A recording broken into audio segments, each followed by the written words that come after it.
From above, the ocean seems peaceful, but beneath this endless sea lies a wild kingdom ruled by hunters. The deeper we enter the ocean, the more the sea reveals a world where every movement can mean survival or death. In the ocean, beauty and danger live side by side, because even the safest reef can become a hunting ground. Small fish survive in the ocean by becoming one body, because in the open sea, a single mistake can expose them to the hunter. In the ocean, prey often feel danger before they can see it, because the sea carries pressure, movement, and fear. Some ocean predators do not need to be giants. In the sea, speed, silence, and timing can be just as deadly. In the ocean, survival can depend on a gap in the reef, a turn of the current, or one moment of perfect stillness. Long before humans explored the ocean, sharks were already shaping the balance of the sea with silence, patience, and instinct. A shark does not rule the ocean through chaos, but through senses refined by millions of years beneath the sea.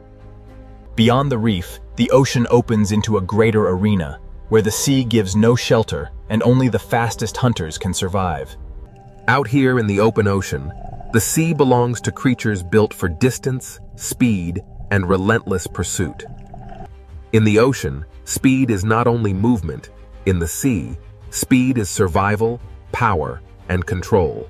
Across the open sea, there are no walls, no caves, and no coral branches. Only speed can decide who escapes. When fear spreads through the ocean, prey gather into one shining shape, hoping the sea will hide the individual inside the crowd. In the ocean, every hunt is a battle between panic and precision, and the sea rewards the hunter that chooses the perfect moment. The surface of the ocean may look like escape, but in the sea, danger can attack from every direction. Some ocean predators do not rule by force alone. In the sea, intelligence can turn open water into a trap. In the ocean, teamwork can change the rules of the hunt, because one predator may chase, but many predators can control the sea. After every chase, the ocean becomes quiet again, but the silence of the sea is never empty. The ocean is not ruled by one kind of hunter, because the sea creates many forms of power, and each one claims its own territory. Not every hunter in the ocean chases across the open sea. Some wait where the ocean itself becomes a trap. In these narrow parts of the sea, the fastest creature does not always win. The one that understands the terrain may hold the power. In the ocean, patience can become a weapon, and a motionless hunter can be more dangerous than one in pursuit. A hunt in the ocean does not always begin with a chase. Sometimes it begins with silence, distance, and one mistake. In the sea, a single second can separate safety from capture, and after the strike, the ocean becomes quiet again. Some ocean predators do not patrol the open sea. They turn darkness inside the reef into a doorway for hunting. In the ocean, the line between home and hunting ground can be almost invisible. The ocean does not hide every threat in shadow. Sometimes the sea displays danger in color, shape, and stillness. In the ocean, survival is not always about being the largest. Sometimes it is about being impossible to attack. The ocean creates many kinds of predators, and each one rules only where its own strength becomes the perfect weapon. Even in the gentle corners of the ocean, the sea never stops testing the young, the weak, and the careless. In the ocean, safety is often temporary, because every hiding place can become a path for another hunter. Every ruler of the ocean begins as a survivor, learning how the sea moves, hides, and reveals life. The ocean teaches patience before power, because even predators must grow into their place in the sea. The ocean is not only a battlefield. The sea is a living balance where predator, prey, and wanderer share the same blue world. In the sea, calm does not mean safety. It only means the next movement has not yet begun. Where the reef ends and the open ocean begins, the sea changes its rules, and every creature must choose how far it dares to go. In the ocean, Power is sometimes felt before it is seen, because the sea remembers the shape of danger. The farther we move from the reef, the more the ocean becomes a place of distance, pressure, and hidden strength. Some ocean predators seem shaped by another age, built to read the invisible signals of life moving through the sea. In the ocean, true power is not always loud. Sometimes the sea gives authority to those that move with perfect control. Every predator leaves a mark on the ocean, but the sea quickly hides its secrets again. Even in a sea of hunters, the ocean depends on moments of trust, pause, and delicate balance. When light fades in the ocean, the sea does not sleep. It simply gives power to different hunters. At dusk, the ocean becomes a world of outlines, where the sea favors hunters that can sense more than they can see. In darkness, the ocean speaks through vibration, scent, pressure, and flashes of light. Far below the sunlit ocean, the sea creates hunters shaped by darkness, pressure, and patience. Some ocean rulers live so far from the surface that the sea allows us to know them only through shadows. To ask which creature rules the sea, we must first understand that the ocean is not one kingdom, but many. This is the wild ocean, a sea of predators, and the search for the creature that truly rules the water has only just begun. Now the ocean opens into a world ruled by speed, where every second can decide who lives and who becomes the next meal. In the open sea, protection disappears, and the ocean belongs to creatures built to chase across the blue. Among the ocean's speed hunters, tuna are built for endurance, crossing the sea with power that almost never rests. The ocean does not only reward the strongest body, the sea rewards the body that can turn energy into endless motion. In the ocean, speed becomes strategy when many hunters move as one force through the sea. When prey gather in the ocean, the sea turns fear into shape, and every predator searches for the weakest opening. In the open ocean, a bait ball is not safety. It is a signal that the hunt has entered its most dangerous stage. The ocean measures speed not only by how fast a hunter moves, but by how quickly it can change direction when the prey changes the story. But the sea has many kinds of speed, and some ocean hunters are designed to strike alone. A sailfish moves through the ocean like a blade of speed, turning the sea itself into a path of attack. In the ocean, some predators use speed like a tool, not only to chase, but to cut, turn, and confuse. The sea rewards the hunter that can read the movement of 1,000 fish and find the one mistake inside the crowd. In the open ocean, escape is not a place, escape is a direction, and the hunter must close that direction before the prey finds it. Beyond the flash of the sailfish, the ocean holds another kind of speed, heavier, colder, and more explosive. The mako shark is one of the Kaio pure speed hunters, built to turn muscle into explosive motion beneath the sea. In the ocean, speed without control is wasted, and the true hunter must move fast and decide faster. A single burst across the ocean can change the shape of the entire school, even when the strike itself is over in a heartbeat. Sometimes the pressure of the ocean becomes so great that prey must leave the sea for a few seconds of hope. But the ocean always waits below, and every return to the sea brings the chase back into motion. But in the ocean, beauty can move with astonishing speed, and color can belong to a hunter as much as to the reef. Open ocean hunters must read light as much as movement, because in the sea, a flash of silver can reveal the path of prey. The open ocean is not empty. The sea is layered with hunters, each one built for a different kind of pursuit. In the ocean, separation can be fatal, because the sea is most dangerous when a creature stands alone. A barracuda does not need a long chase. In the ocean, it waits for the moment when distance becomes small enough to erase. In the sea, straight-line speed can become a weapon when the predator knows exactly where the prey must turn next. But in the ocean, speed becomes even more powerful when it is guided by memory, sound, and teamwork. These ocean hunters do not simply follow prey. They shape the sea around it until escape becomes harder. In the ocean, teamwork can turn empty water into invisible walls. The sea does not give power to one design alone. The ocean creates many answers to the same hunger. Even in the open ocean, the sea has hidden roads, and predators learn where life gathers. A hunter in the ocean must understand water, because the sea decides where food moves before the predator ever arrives. When millions of small fish move through the ocean, the sea becomes a signal that calls hunters from every direction.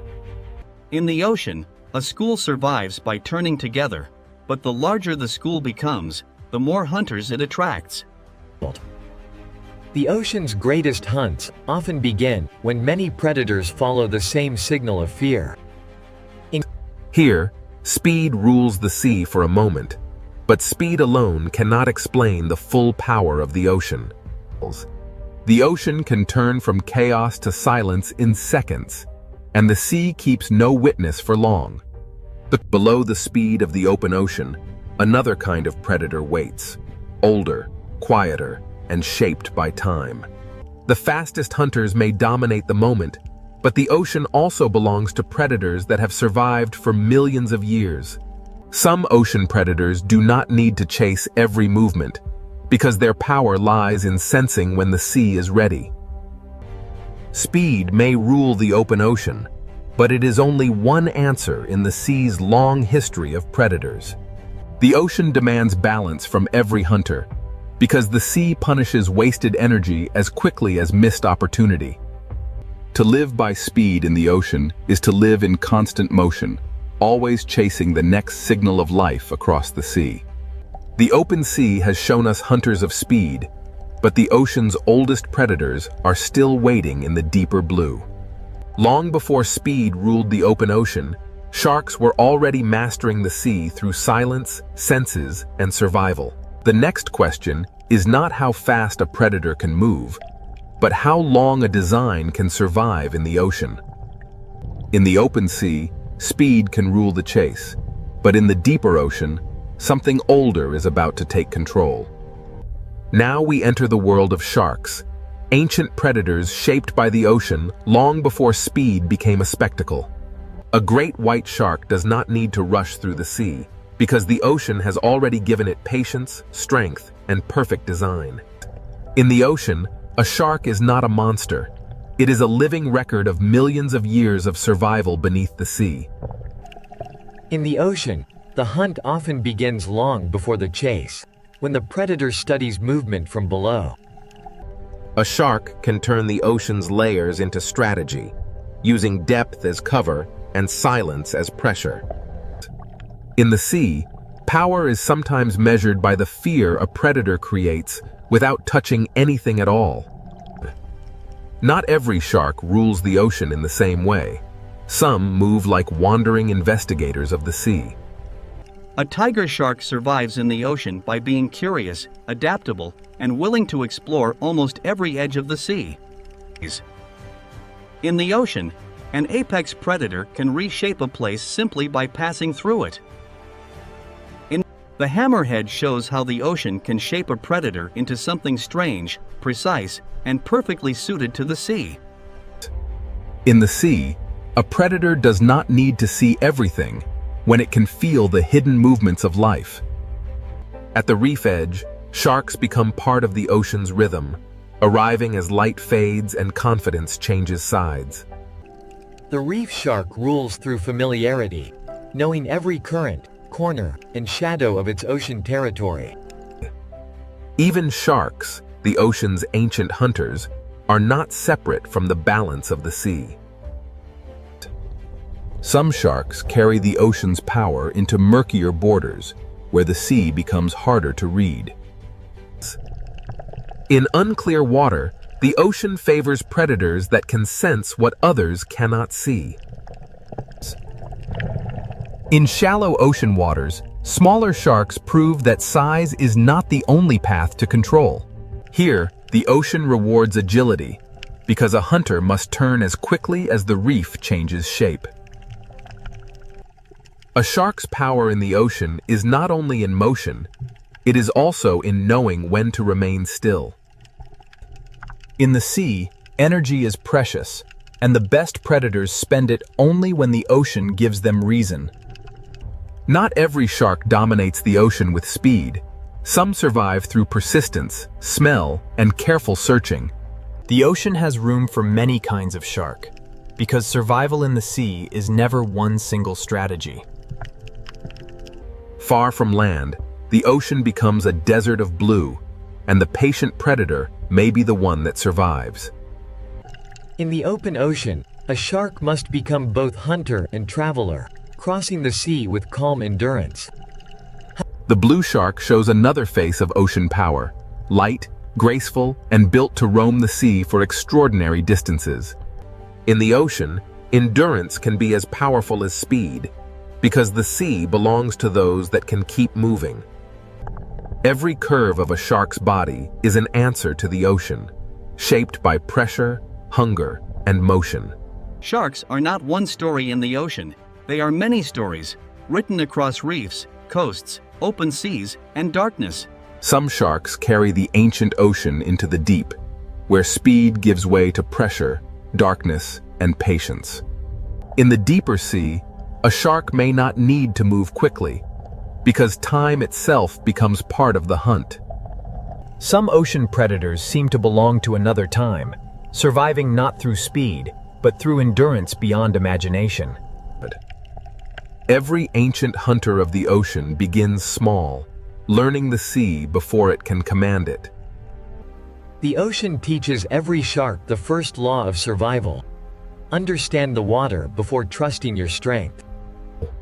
When night enters the ocean, sharks gain an older advantage, moving through a sea of senses beyond sight. In darkness, the ocean becomes a network of pressure, scent, and vibration, and the shark knows how to read it. A shark changes the ocean around it, even when it does not strike, because every creature understands what its presence means. In the sea, predators do more than take life. They shape where life moves, hides, feeds, and survives. Sometimes the ocean reveals a shark, not by showing the shark, but by showing the fear that moves ahead of it.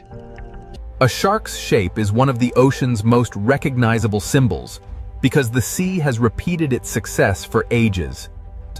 The teeth of a shark are famous, but in the ocean, teeth are only one part of a far greater design.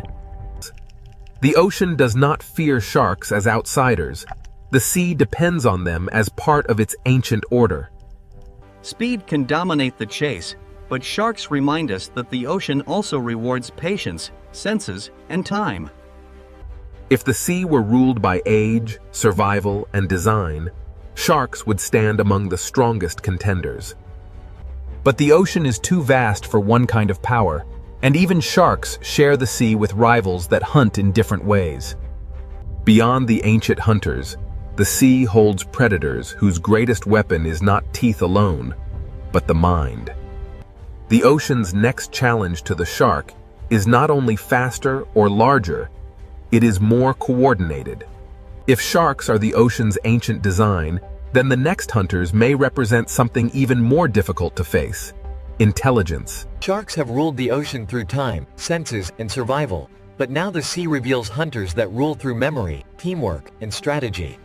After the ancient power of sharks, the ocean now reveals predators whose greatest weapon is intelligence. In the sea, one hunter can chase, but a family of hunters can plan. Orcas do not simply move through the ocean. They read the sea, remember it, and share that knowledge with one another. In the ocean, communication can become a weapon when every member of the pod understands the same moment. The smartest predators in the ocean do not always attack first. Sometimes they shape the sea around the prey. In open water, intelligence can turn the ocean itself into a trap. Where tunas use speed and sharks use ancient senses, orcas use the ocean as a problem to be solved. The surface of the sea can become a ceiling when intelligent hunters understand how to use it.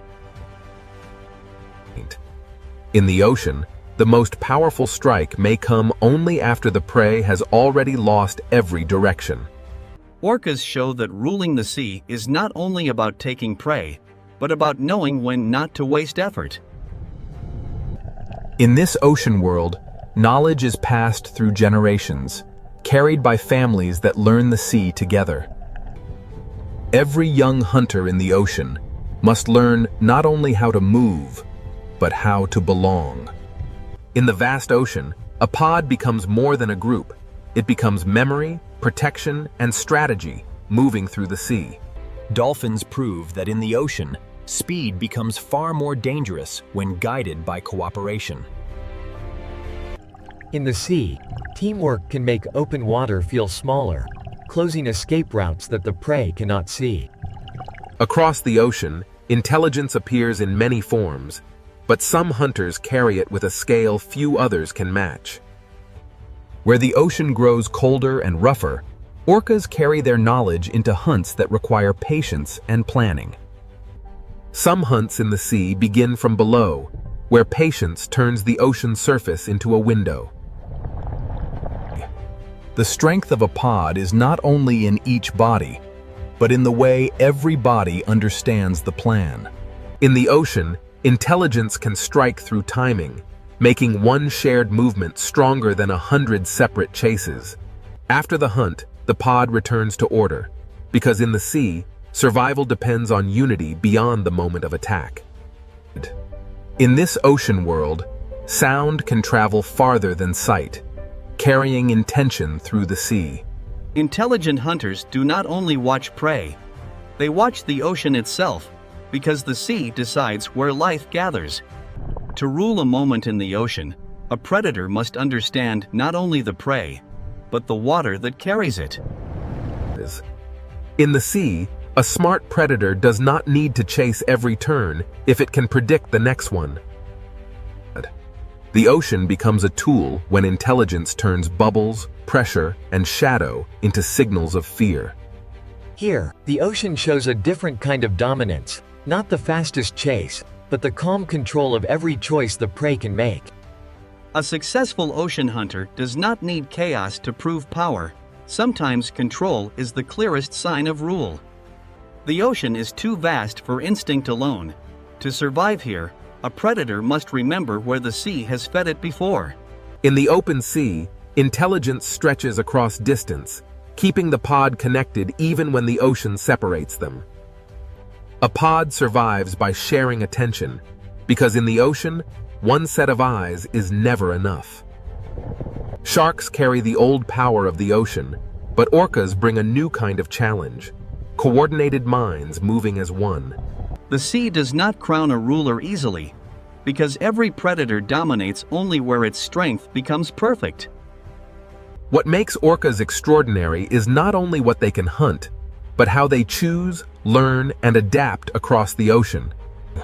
In the ocean, memory can become territory, and experience can become a map no human eye can see. The greatest hunters in the sea do not only react to the ocean, they anticipate it. When intelligence meets landscape, the ocean floor itself becomes part of the hunt. In the sea, a smart predator lets the ocean do part of the work. Even when prey escapes, the lesson remains, because every hunt teaches the pod more about the sea. To look at an orca in the ocean is to see power joined with awareness, strength guided by relationship. Their world is not silent to them. The ocean is filled with signals we can barely imagine. The ocean has shown us speed, senses, and strength, but intelligence may be the force that connects them all. But even the smartest hunters of the sea do not rule every depth of the ocean.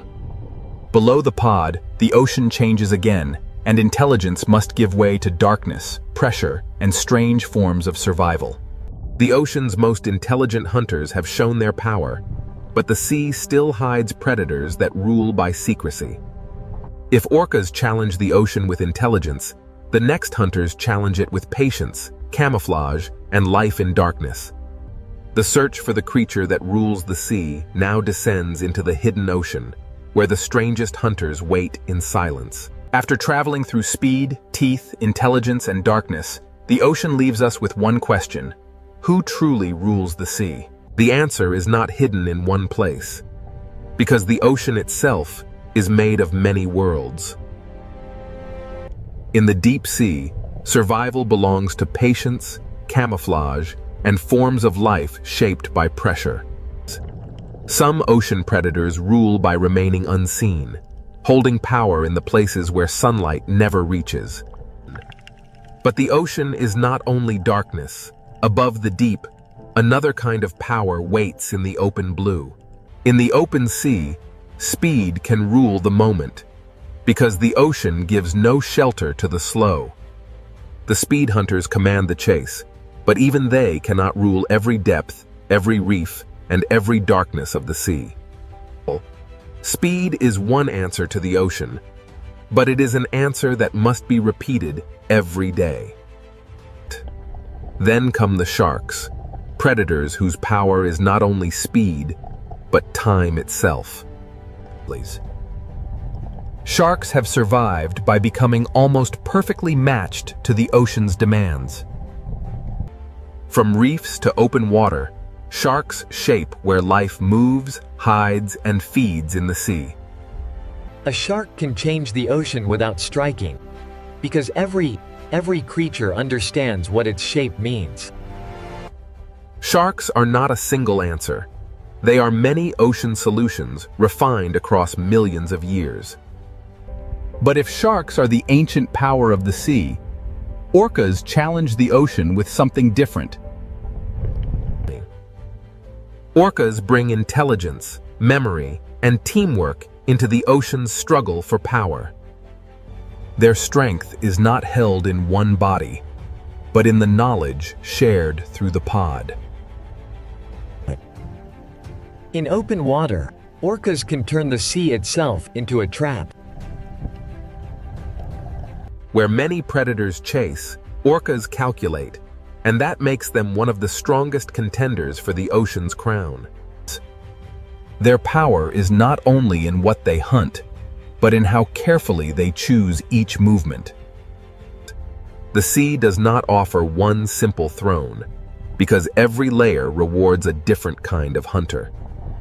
To rule the ocean completely, a creature would need to master speed, strength, patience, senses, darkness, and cooperation all at once. On the reef, the ruler may not be the largest, but the one that knows every shadow and escape route. On the seafloor, power belongs to those that understand vibration, scent, and the quiet language of sand. In the open ocean, the ruler of one moment may be the creature that reaches the prey first. But even the fastest hunter depends on the ocean's currents, because the sea decides where life will concentrate. When night enters the ocean, vision loses power, and the sea gives advantage to those that can hunt through darkness. In darkness, the ocean belongs to creatures that can turn uncertainty into survival. In the deep sea, the question of rule becomes harder, because the strongest hunters are often the least visible.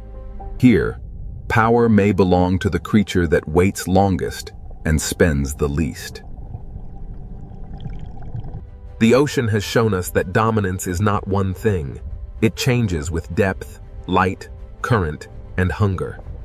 The sea is not ruled like a kingdom on land. It is ruled in moments, zones, and strategies. Every predator shapes the ocean, but none stands outside the balance that supports it.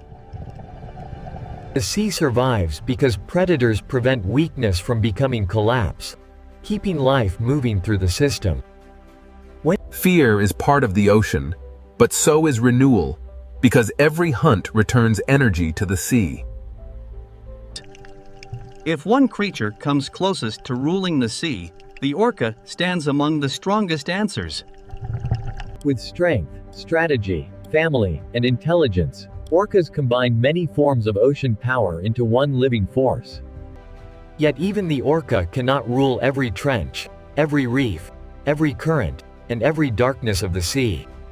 Perhaps the true ruler is not one creature, but the ocean itself, shaping every hunter that tries to survive within it. The sea creates speed in one place, patience in another, intelligence in another, and mystery in the deepest dark.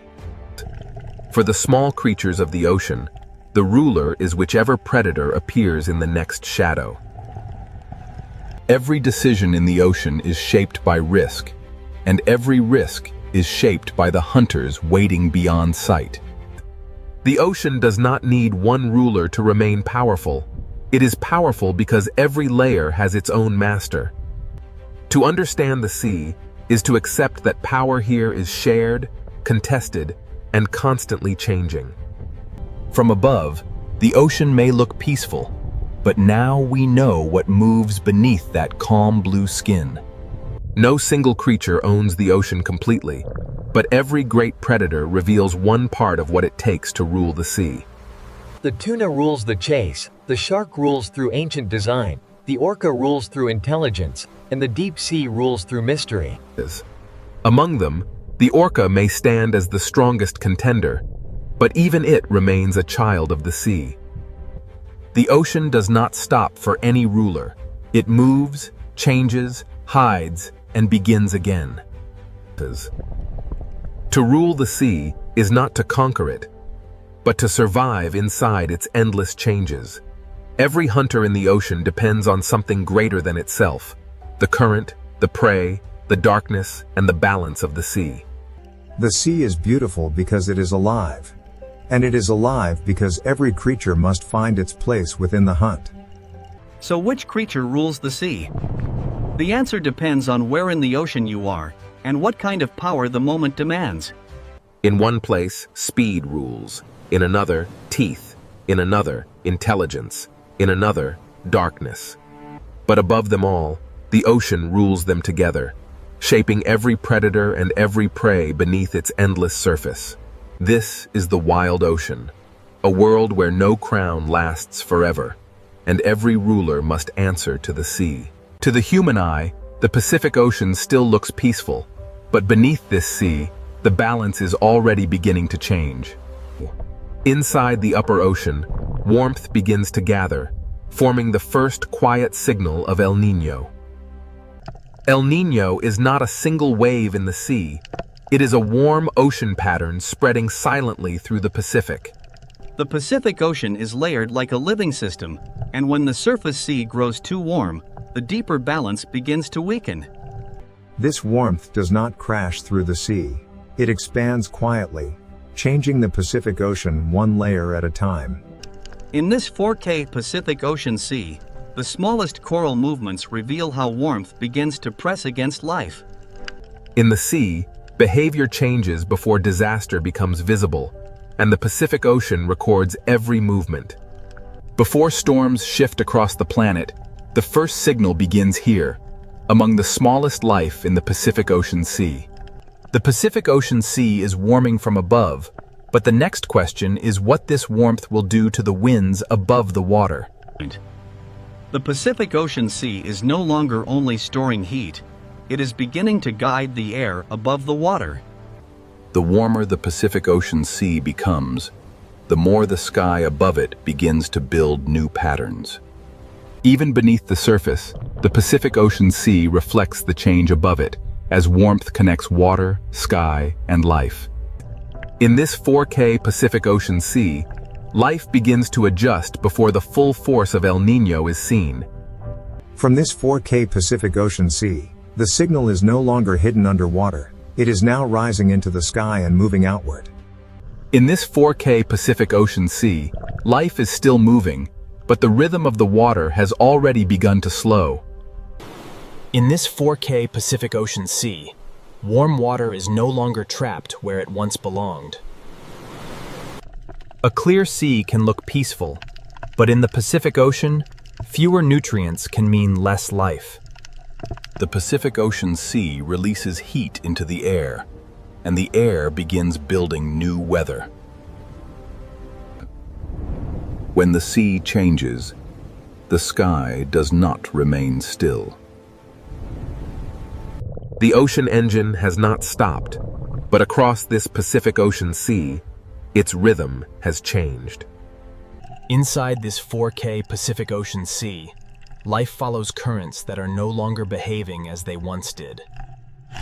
What begins below the 4K Pacific Ocean sea surface now reaches into the sky above it. The warm Pacific Ocean Sea has become a signal, and the atmosphere has begun to respond. This 4K Pacific Ocean Sea is now shaping the first chapter of global disruption. The weakened winds above have changed the water below, and the Pacific Ocean Sea now carries that stress through life itself. As this 4K Pacific Ocean Sea warms and spreads, the next impact will be felt by the life that depends on it. The trade winds have weakened, the warm sea has spread, and now the Pacific Ocean's living world must face the pressure. Now the warm Pacific Ocean Sea reaches the living world, and the first pressure is felt beneath the waves. In this 4K Pacific Ocean Sea, coral survives by balance, and El Niño begins to press against that balance. The sea still glows with color, but the Pacific Ocean is no longer feeding the reef with the same strength. Across this 4K Pacific Ocean Sea, small fish begin to move because the water around them has changed. In the Pacific Ocean Sea, clear water can hide a dangerous truth when the smallest life begins to disappear. Before the larger animals suffer, the first change begins here, in the smallest drifting life of the 4K Pacific Ocean Sea. When warm Pacific Ocean seawater reduces the rising nutrients, the food chain begins to weaken from the bottom. In this 4K Pacific Ocean Sea, hunger does not arrive as a single moment. It spreads through movement. The Pacific Ocean Sea is one connected system, and a change at the surface reaches life below. Even near the reef floor, this 4K Pacific Ocean Sea carries the pressure of warming water. As the Pacific Ocean Sea warms, life searches for shade, depth, and every small refuge the reef can offer. In this 4K Pacific Ocean Sea, when small fish scatter, larger hunters must follow the change. The Pacific Ocean Sea begins rearranging the paths of hunters, prey, and every creature between them. In this 4K Pacific Ocean Sea, warmth changes not only where life feeds, but where life can remain. The ocean is becoming divided, and every layer of the Pacific Ocean Sea now carries a different risk. Coral does not need to vanish overnight. In this 4K Pacific Ocean Sea, stress can begin with a fading color. The Pacific Ocean Sea is still alive, but El Niño begins to lower the energy of the reef. When the sea changes, survival may mean leaving familiar waters behind.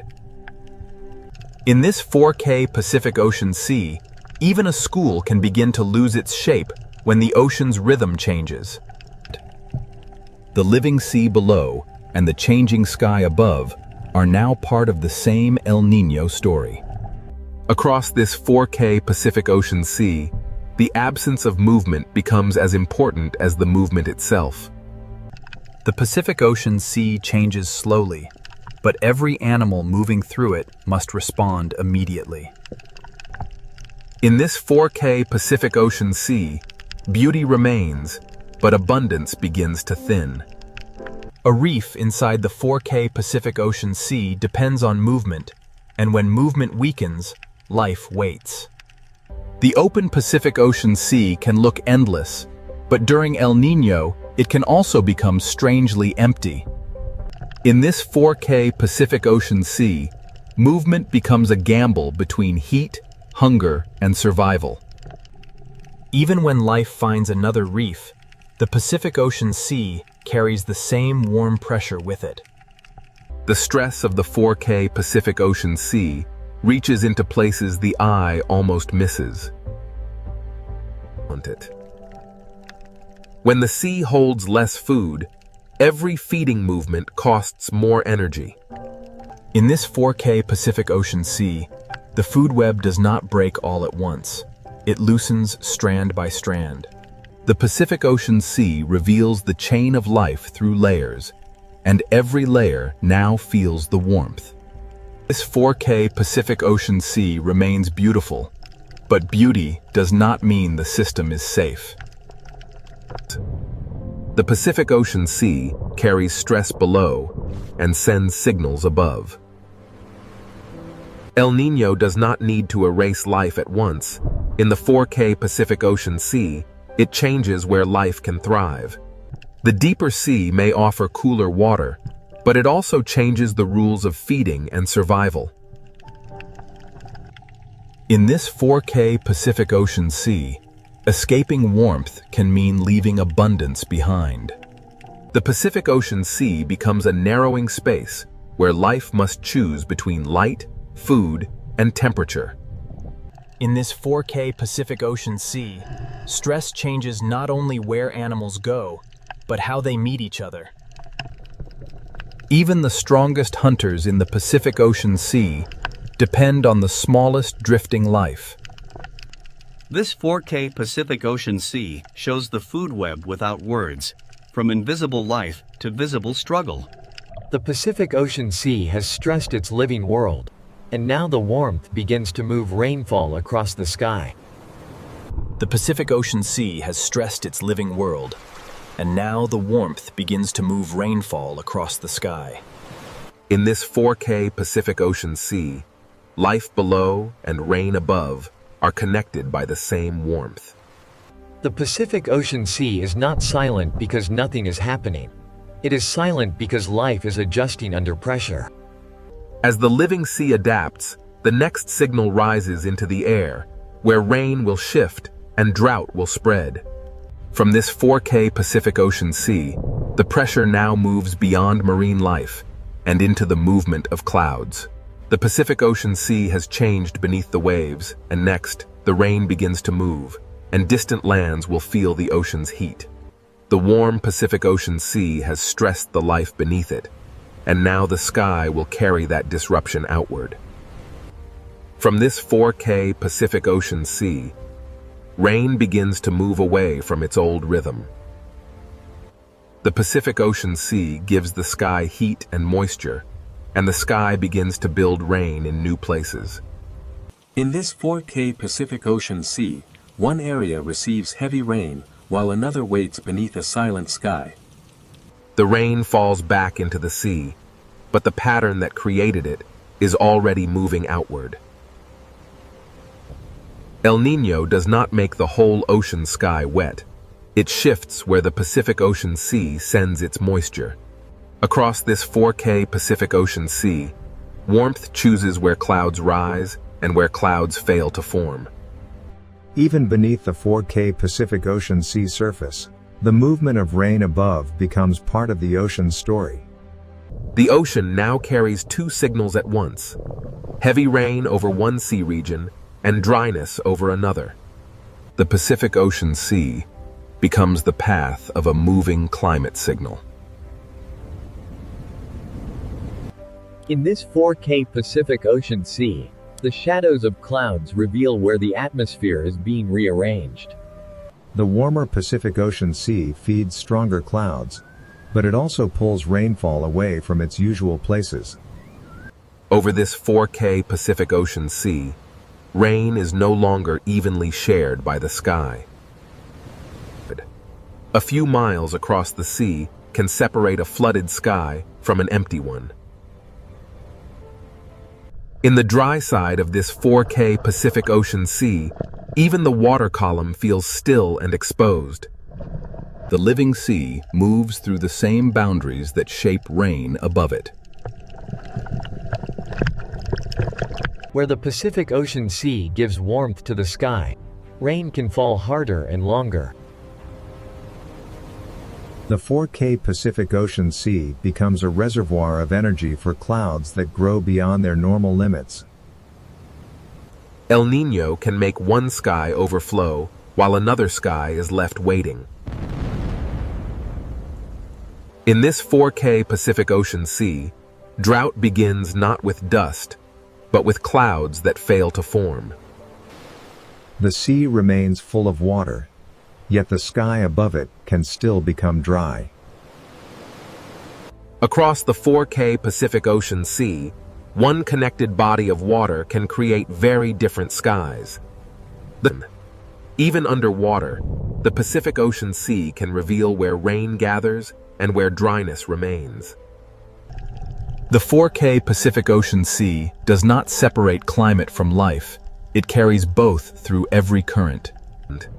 Rain moves across this Pacific Ocean Sea like a shifting line between abundance and absence. This 4K Pacific Ocean Sea shows the pattern without words. Rain moves, and dryness spreads behind it. The Pacific Ocean Sea is now a moving stage, where wet and dry patterns trade places. In this 4K Pacific Ocean Sea, the absence of rain becomes its own kind of warning. When the sky above the sea stays empty, the water below can grow warmer and quieter. The living world inside this 4K Pacific Ocean Sea must adjust to heat from above and hunger from below. The Pacific Ocean Sea carries one story below the waves and another above them, but both are driven by the same warmth. Where the 4K Pacific Ocean Sea feeds the clouds, rainfall can become heavier than the landscape beyond the ocean is ready to receive. The rain begins above the sea, but the consequences will not stay above the sea. The Pacific Ocean Sea remains the engine, even when the rain it creates moves far beyond the horizon. While one path carries rain away from the Pacific Ocean Sea, another path is left under a sky that gives nothing back. Drought is not only cracked ground. Over this 4K Pacific Ocean Sea, it begins as missing clouds. The dry sky above and the warm sea below become two pressures on the same living ocean.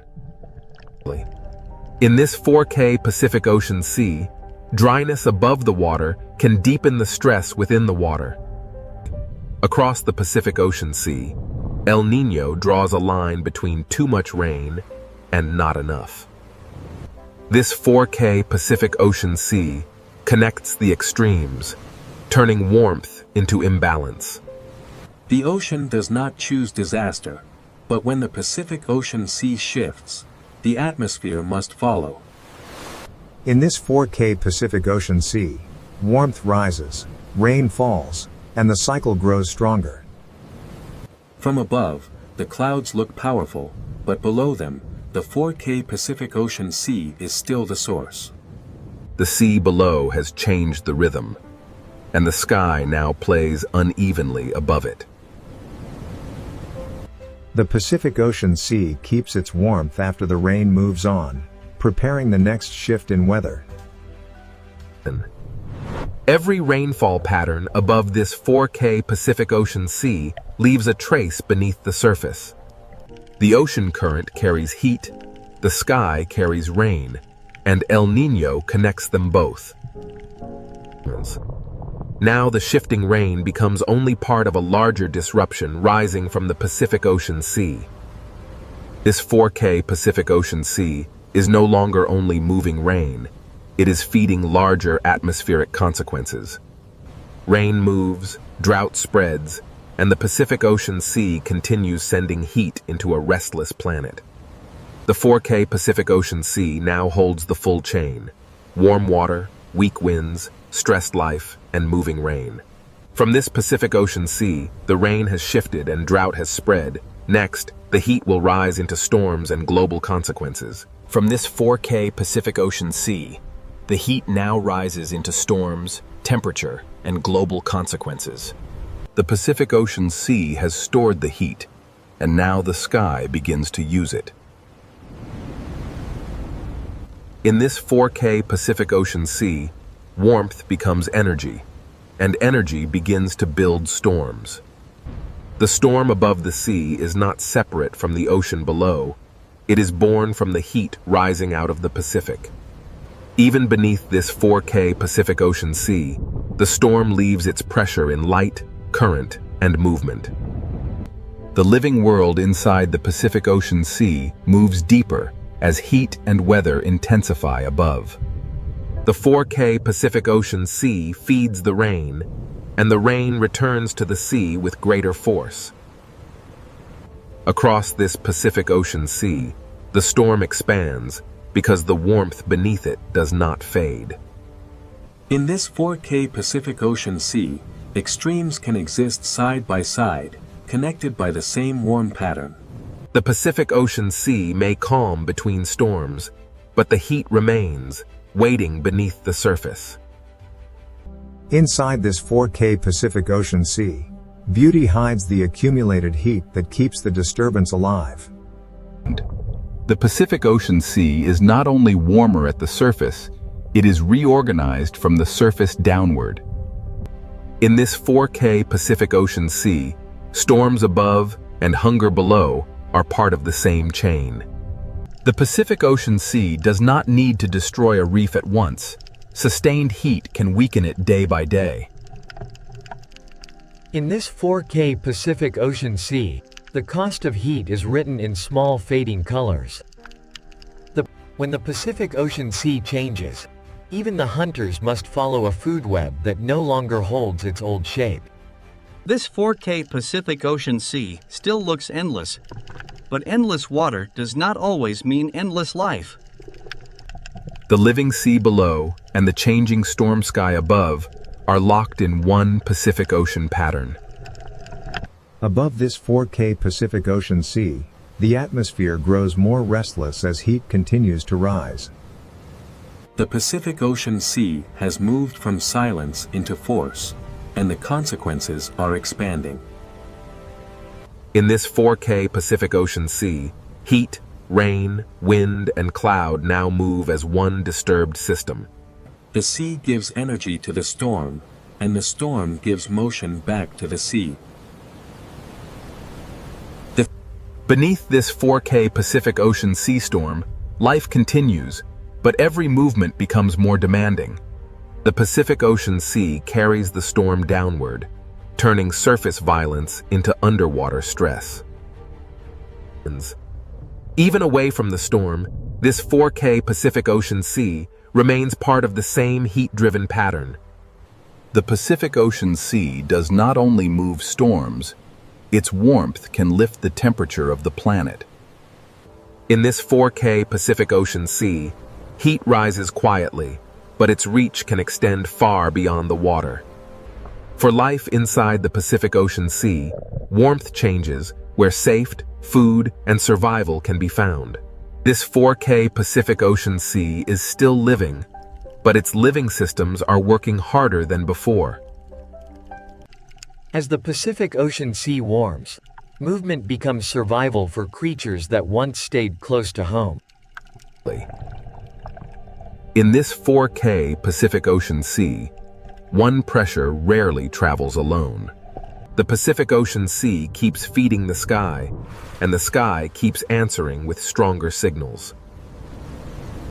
Across this 4K Pacific Ocean Sea, the consequences spread in waves of cloud, rain, heat, and wind. What began as shifted rain over the Pacific Ocean Sea now grows into larger atmospheric force. The 4K Pacific Ocean Sea carries the storm above into the behavior of life below. In the Pacific Ocean Sea, the consequences of El Niño are felt as heat, shadow, hunger, and caution. This 4K Pacific Ocean Sea changes the rules for prey and predator alike. When the sea becomes less predictable, even power must travel farther. The storm moves on, but the Pacific Ocean Sea keeps the heat that helped create it. In this 4K Pacific Ocean Sea, calm is no longer an ending, it is only a pause before the next response. The Pacific Ocean Sea now holds many futures at once: storm, heat, drought, and shifting life.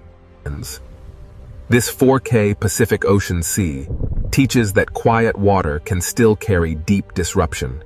The global story returns to the reef, where the Pacific Ocean Sea records heat in living color.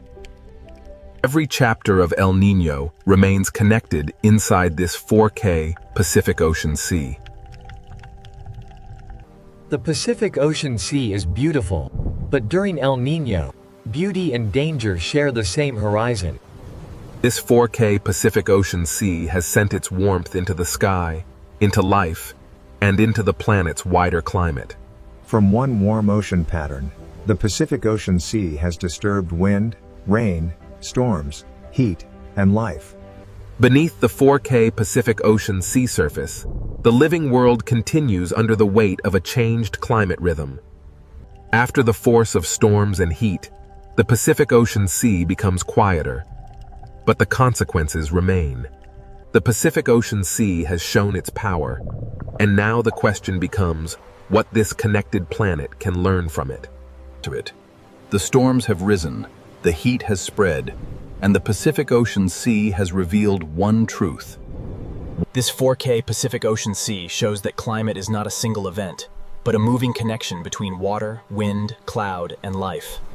The Pacific Ocean Sea does not forget heat quickly. It carries warmth through time, current, and weather. Beneath this 4K Pacific Ocean Sea, life continues, not untouched, but still moving through change. In the Pacific Ocean Sea, survival is not only resistance, it is adjustment, movement, and patience. This 4K Pacific Ocean Sea reminds us that life can endure, but endurance is not the same as safety. The Pacific Ocean Sea writes its history in coral color, in fish movement, and in every current that returns. In this 4K Pacific Ocean Sea, balance does not return all at once. It begins in small movements. The Pacific Ocean Sea is a layered world, and every layer depends on the others. From the deep sea to the surface, the Pacific Ocean carries one connected climate story. Above this 4K Pacific Ocean Sea, the sky begins to slow, but it still follows the memory of the water below. A calm Pacific Ocean Sea is not an empty system. It is still exchanging heat, moisture, and motion with the world. The winds over this 4K Pacific Ocean Sea may strengthen again, but the lesson of El Niño remains. The Pacific Ocean Sea is always moving toward balance, even after balance has been disturbed. Inside this 4K Pacific Ocean Sea, recovery begins as motion slowly becomes familiar again. The Pacific Ocean Sea connects reef to reef, current to current, and life to life across distances too large to see. In this 4K Pacific Ocean Sea, life does not return to the past. It continues into the conditions the ocean gives it. A reef is not separate from the Pacific Ocean Sea. It is a living expression of the sea's temperature, light, and current. The Pacific Ocean Sea is not simply water. It is connection made visible. This 4K Pacific Ocean Sea joins the living world below with the moving atmosphere above. Rain may weaken, clouds may thin, but the Pacific Ocean Sea still guides where moisture travels. To understand El Niño, we must understand that the sea does not act alone, and nothing on Earth is truly separate. The Pacific Ocean Sea is a climate engine, but it is also a mirror of planetary connection. Every descent into this 4K Pacific Ocean Sea reveals the same truth. The planet's systems are woven together. The Pacific Ocean Sea breathes through currents, and when that breath changes, the world changes with it. In this 4K Pacific Ocean Sea, the smallest life is connected to the largest climate pattern. The sea can recover in fragments, and those fragments matter. In this 4K Pacific Ocean Sea, adaptation is written in every turn of a fish school. The Pacific Ocean Sea is never only disaster, it is also persistence. From beneath the waves to the clouds above, this 4K Pacific Ocean Sea has carried the entire story. The same Pacific Ocean Sea we saw at the beginning now means something different. This 4K Pacific Ocean Sea is not distant from the planet. It is one of the planet's deepest voices. The ocean shapes the sky, and the sky returns to shape the ocean. Beneath this 4K Pacific Ocean Sea, every creature lives inside a climate system larger than itself. The Pacific Ocean Sea teaches us that fragility and strength can exist in the same living world. One reef is small, but the sea that surrounds it is part of a planetary network. To follow El Niño is to follow the Pacific Ocean Sea, from hidden warmth to global consequence. The Pacific Ocean Sea is vast enough to seem silent, yet powerful enough to change the rhythm of Earth. El Niño may rise and fade, but the connection it reveals never disappears. The Pacific Ocean Sea seeks balance again. But balance is always moving, never fixed. In this 4K Pacific Ocean Sea, life continues not because the ocean is easy, but because life has always followed change. Every living place inside the Pacific Ocean Sea depends on forces far beyond its own horizon. The sea below and the sky above are never separate. They are one moving system. A single warm pattern in the Pacific Ocean Sea can travel through wind, rain, storm, reef, and life. To watch this 4K Pacific Ocean Sea is to watch the planet breathing through water. The Pacific Ocean Sea has shown us that Earth is not a collection of separate places, but one connected system. The story began with warmth in the sea, and it ends with a deeper understanding of what that warmth can mean.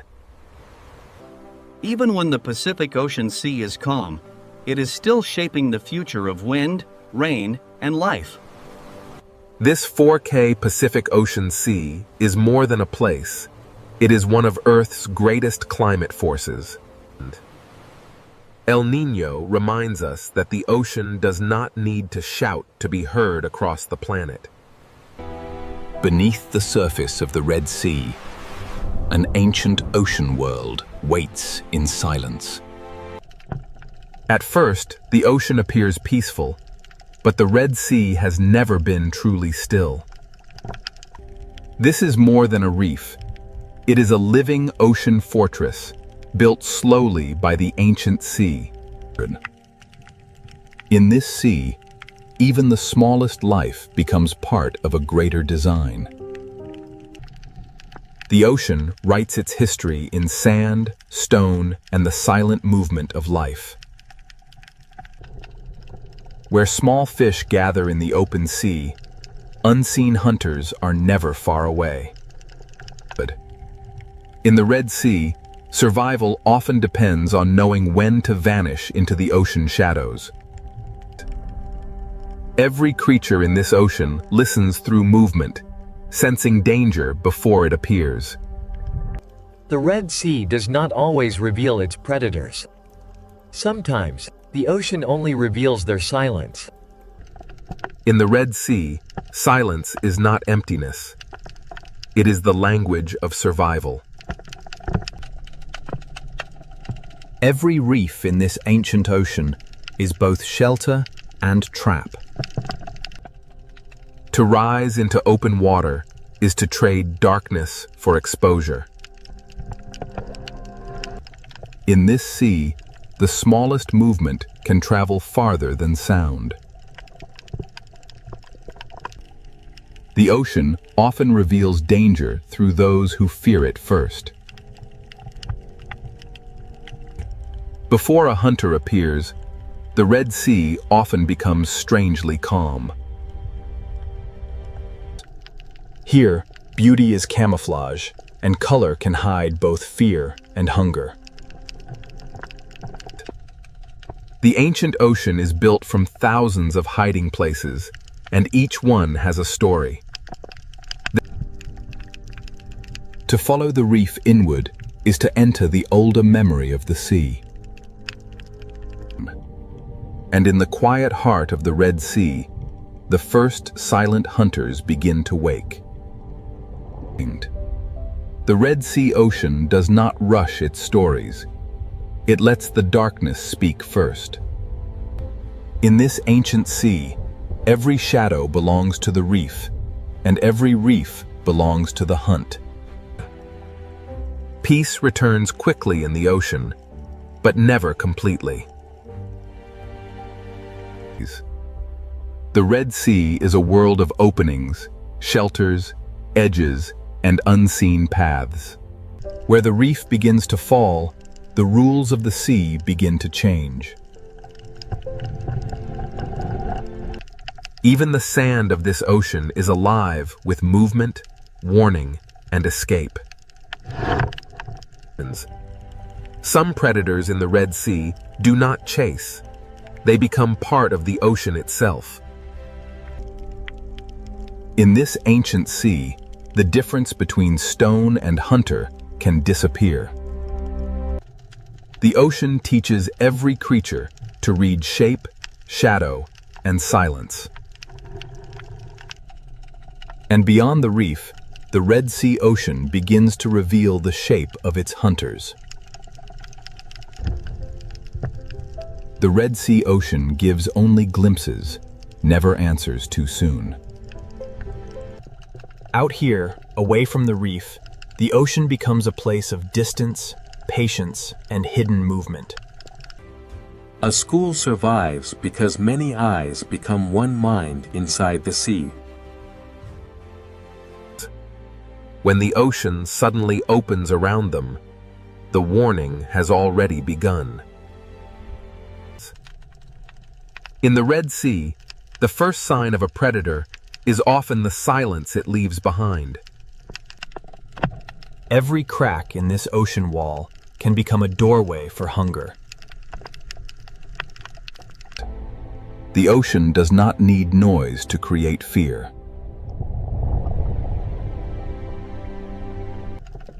Separation is the moment the ancient sea has always understood. For the hunted, the ocean is measured in inches, shadows, and seconds. And ahead, where the Red Sea bends into darkness, the hunters wait without a sound. The deeper the Red Sea ocean draws us in, the more its silence begins to feel alive. In this ancient sea, the hunter does not need to be seen to be felt.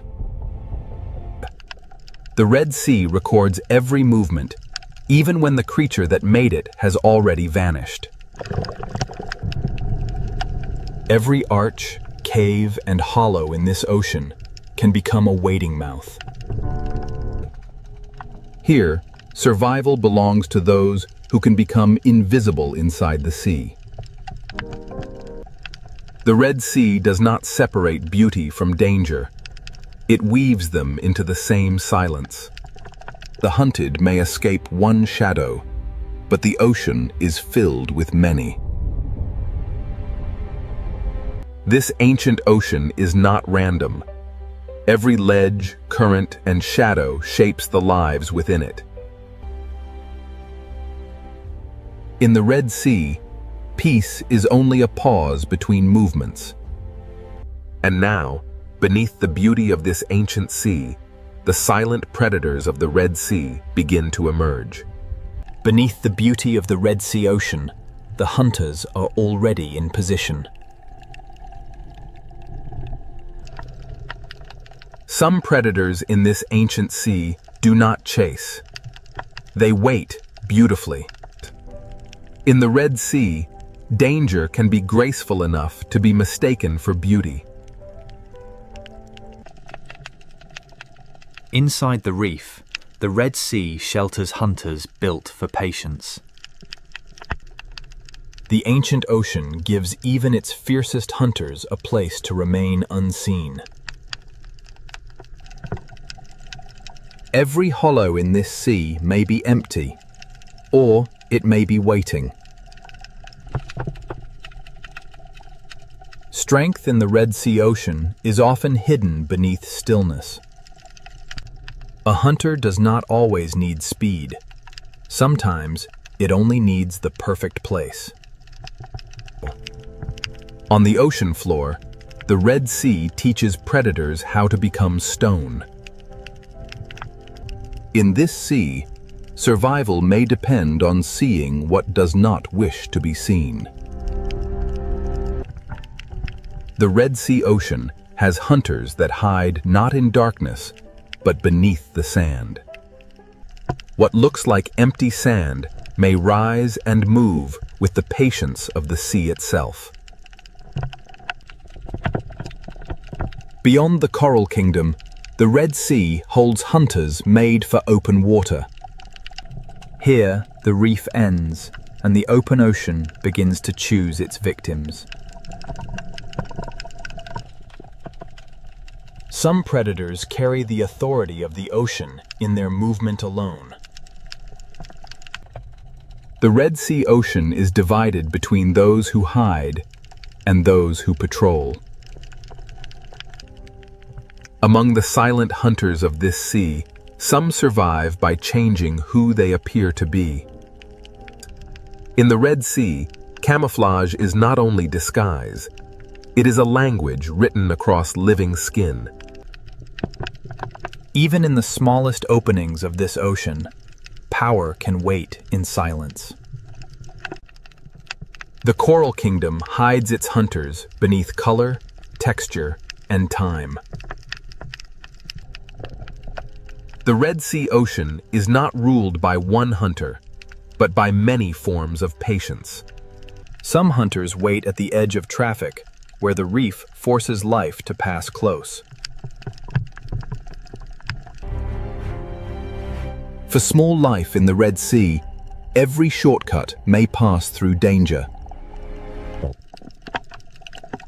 The ancient sea rewards those who can wait longer than fear can last.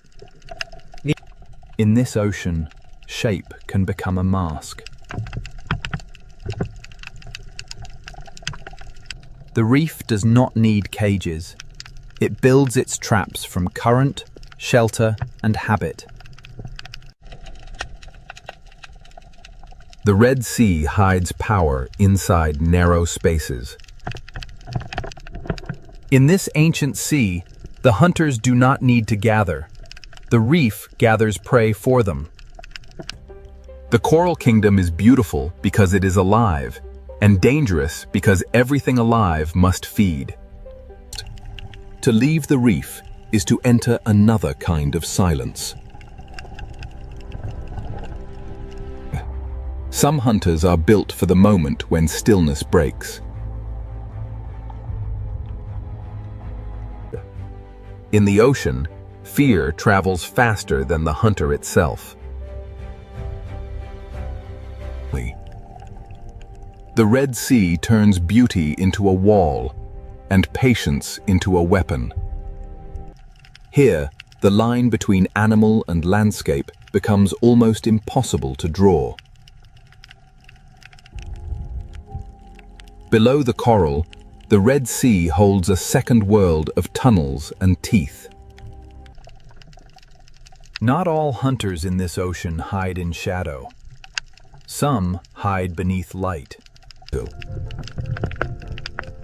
The ancient sea is full of hunters too small to cast a shadow.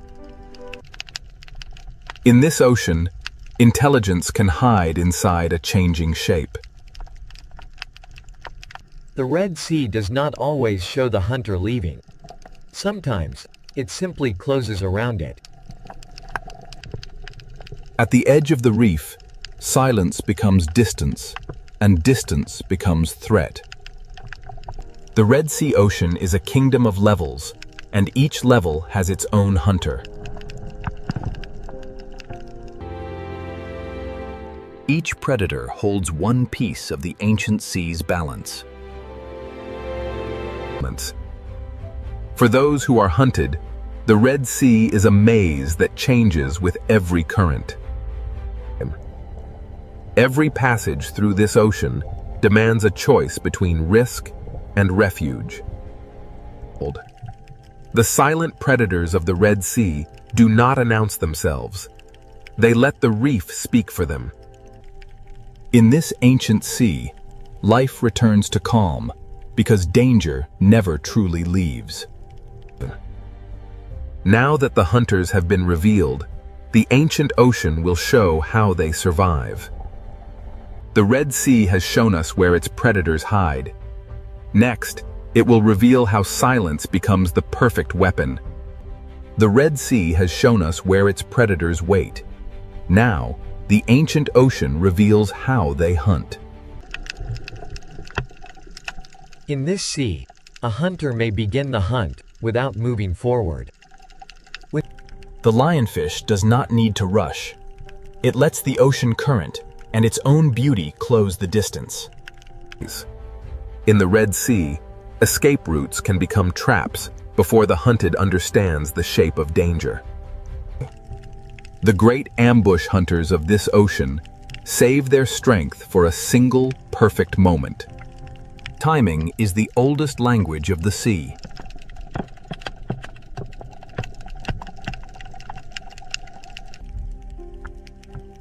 Some hunters in the Red Sea survive by becoming the place where they wait. In this ancient ocean, the most dangerous shape may be the one that seems to have no shape at all. The Red Sea turns ordinary pathways into hunting lines. The hunt begins long before movement. It begins with choosing where the sea will bring life next. In the coral kingdom, even a body shape can become camouflage. To vanish in the Red Sea, a predator does not always need darkness.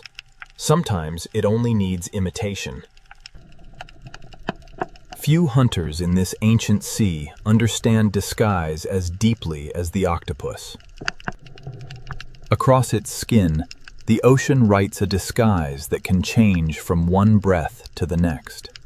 The Red Sea rewards hunters that can move without becoming a signal.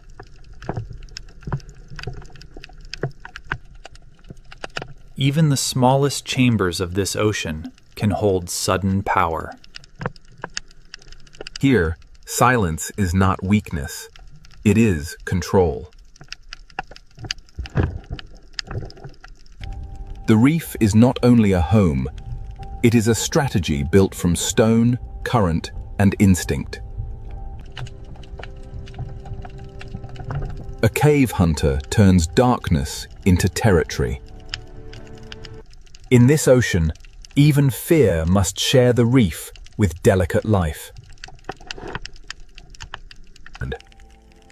For prey, the Red Sea is not a landscape. It is a sequence of decisions. The seafloor watches upward with eyes the reef has taught us to miss. In this ancient ocean, patience often lasts longer than opportunity.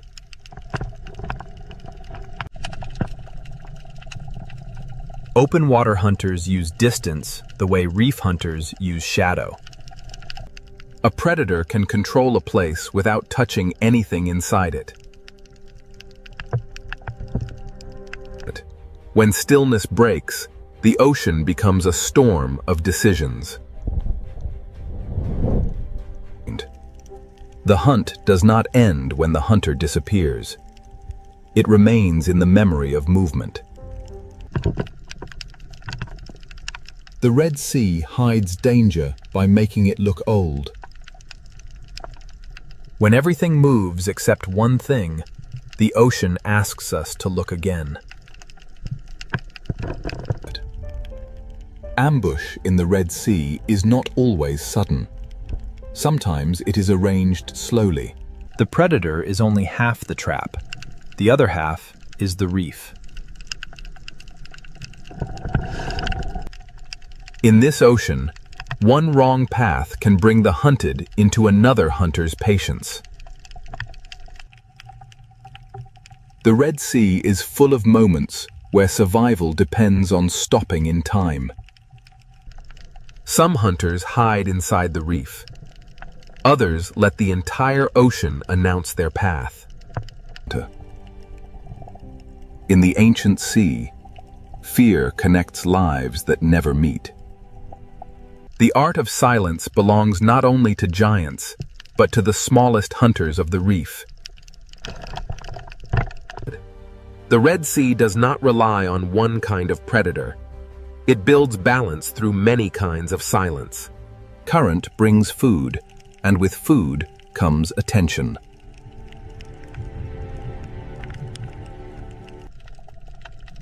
Every feast in this sea has an audience. When the moment finally comes, the ocean barely has time to notice. The Red Sea closes over every hunt, leaving only movement where fear had been. For the hunter that can change its skin, the reef itself becomes a mask. Not every opportunity is taken. The Red Sea teaches its hunters to choose carefully. The art of survival here is not only hunting, but knowing when not to hunt. The hunted draw the map of the predators without ever naming them. Every predator here has a method, and every method belongs to the ancient sea. As light begins to weaken, the rules of silence become even stronger. Daylight exposes the hunters, but dusk begins to return them to shadow. The Dale's silent hunters have shown their craft, but the Red Sea has another world waiting after dark.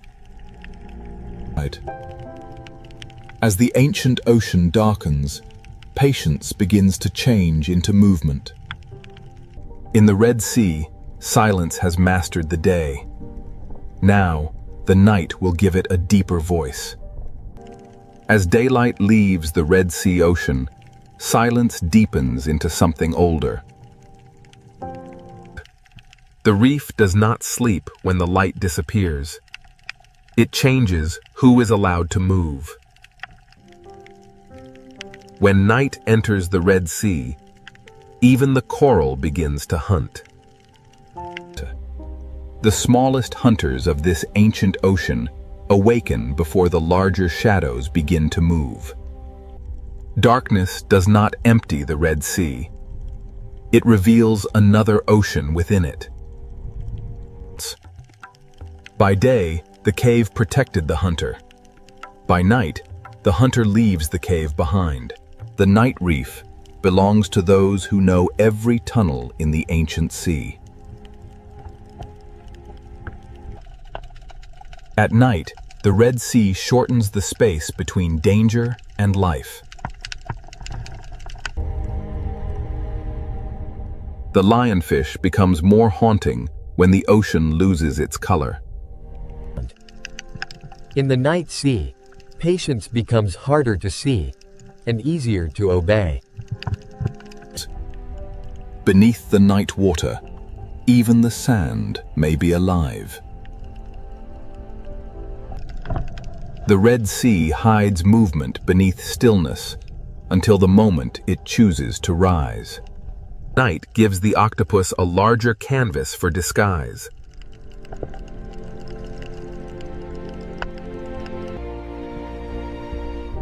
In this ancient sea, intelligence moves without footsteps. The best hunters of the night know that not every movement must become an attack. At night, the ocean hides the hunter until the hunted begins to move differently. The open sea grows wider in darkness, and the hunters of distance become harder to read. In daylight, distance can be measured. At night, distance becomes mystery. The night reef feeds in every direction, from the smallest tentacle to the largest shadow. Under darkness, the Red Sea becomes a universe of small hunters. Night does not silence the Red Sea. It changes the scale of its voices. A hunter built for tunnels becomes bolder when the sea itself turns dark. Below the coral, the Red Sea keeps secret roads for those who know how to follow darkness. Some hunters do not need to roam far. They let the night bring life toward them. At night, the reef becomes a map of angles, openings, and mistakes. The largest shadows of the Red Sea need only pass once to change the behavior of many. In the dark sea, a shadow can become a warning that lasts longer than the shadow itself. In the Red Sea night, living skin can become moving shadow. The night ocean belongs to those who can move without breaking the pattern. While some lives hide from the night, others begin their search. The night gives the lionfish a slower stage and darker wings. On the seafloor, the smallest journey can cross the path of intelligence.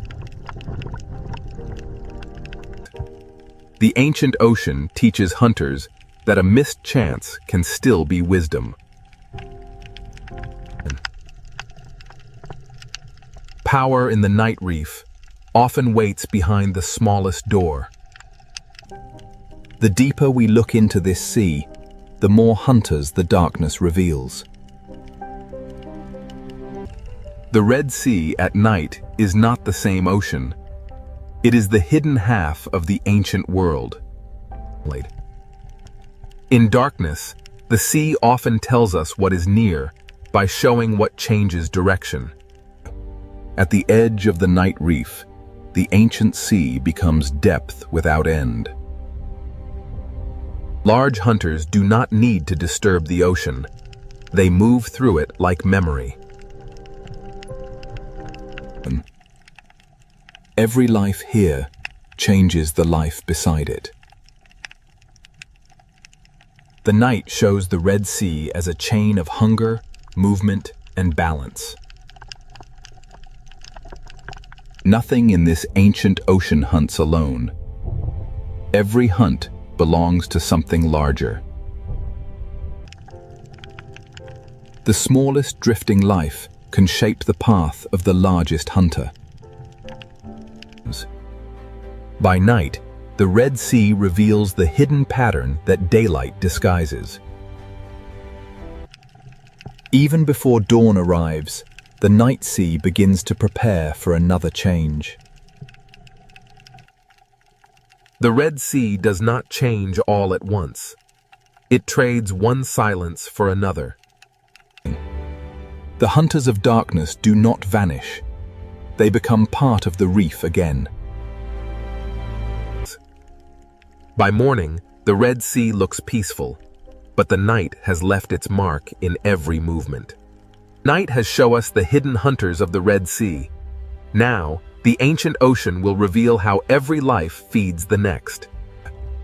Every story of survival in the Red Sea ocean begins with something almost too small to see. The current does not simply move water. It carries the first meal of the reef. The coral that builds this ocean world also joins the endless act of feeding. From drifting life, the reef receives energy, and from that energy, movement begins. These small fish transform invisible life into motion, color, and opportunity. The food chain of the Red Sea is not a straight line. It is a web of feeding, cleaning, guarding, and escape. Even those that do not hunt reshape the ancient ocean with every bite.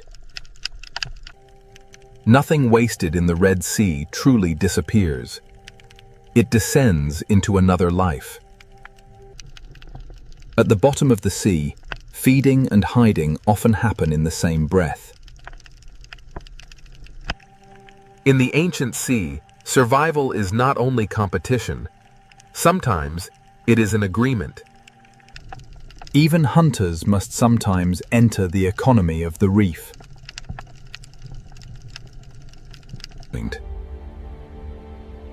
Where food gathers life, life gathers danger.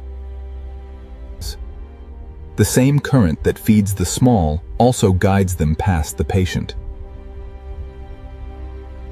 The Red Sea turns feeding routes into hunting routes.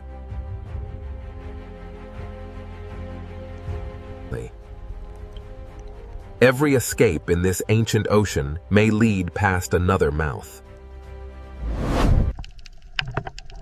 The hunter waits where the ocean teaches the prey to return. As the chain moves away from the reef, the hunters become larger and the distance becomes dangerous. The presence of a predator can shape the sea before the predator acts.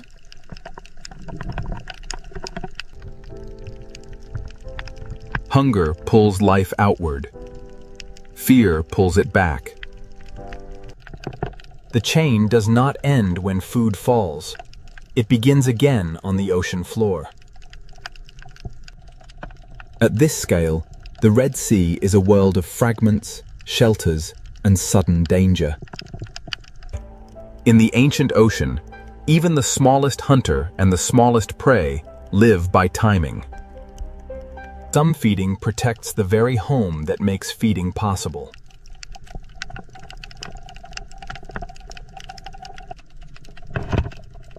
The reef feeds the grazers, and the grazers feed the watchers. The ancient sea builds roads for food, and predators learn those roads. The current is the invisible road of the food chain. From coral to cave, from sand to open water, the ancient sea connects every appetite. At the upper edge of the chain, power moves slowly through the ocean. A single shadow can reorganize an entire reef.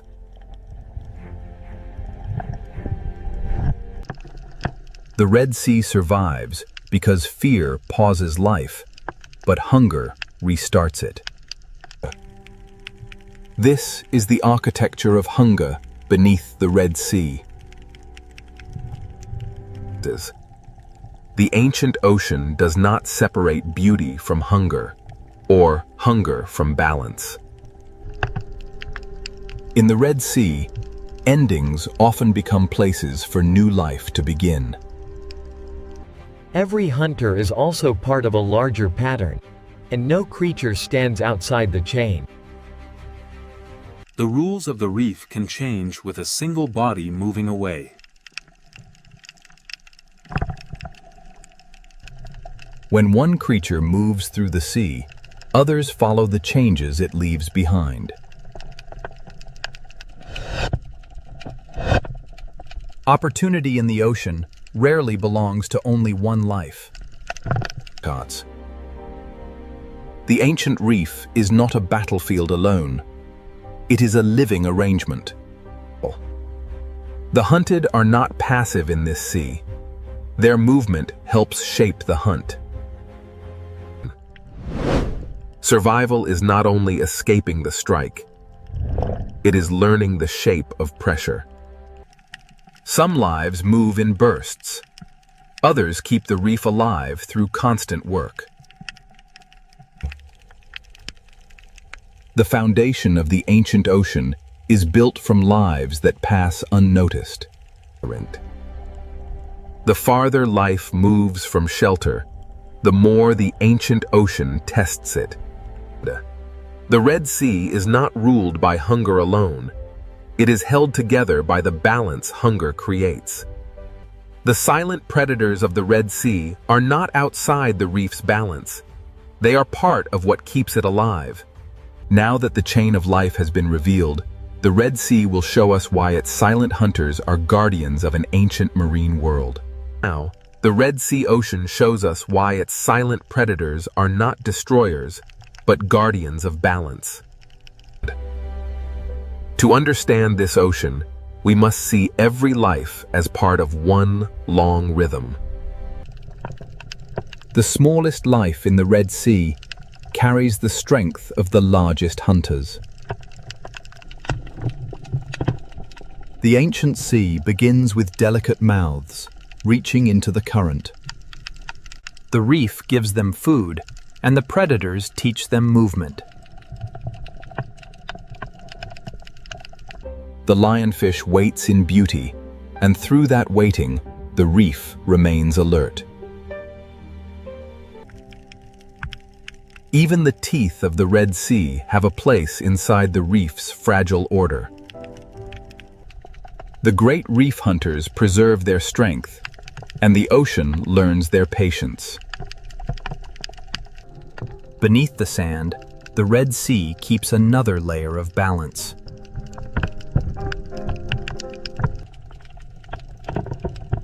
In this ancient sea, intelligence can be as important as strength. At the reef's edge, the open ocean is guarded by distance. Fear in the Red Sea is not only danger, it is information. The ancient ocean survives not only through hunger, but through delicate agreements. The future of the Red Sea begins inside small shelters surrounded by ancient risk. This coral kingdom has no walls, yet every creature knows its boundaries. The current carries food, warnings, memory, and life through the Red Sea. Nothing in this ocean moves alone.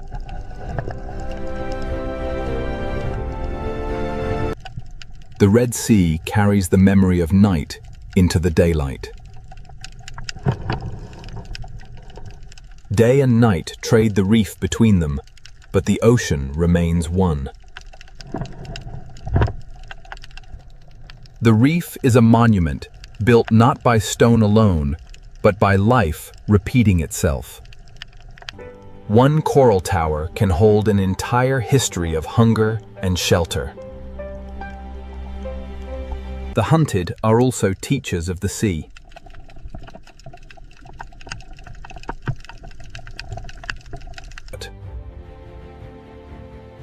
Every turn they make records where danger waits.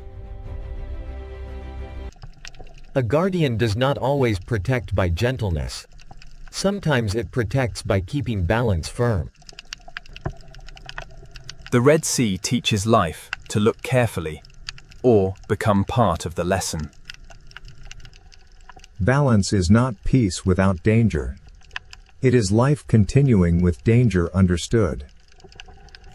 The ancient sea survives because nothing is allowed to remain unchanged for too long. What one life removes, another life receives.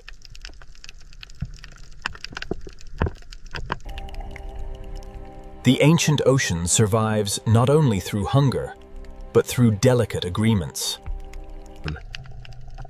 The future of the Red Sea begins inside small shelters surrounded by ancient risk. This coral kingdom has no walls, yet every creature knows its boundaries. The current carries food, warnings, memory, and life through the Red Sea.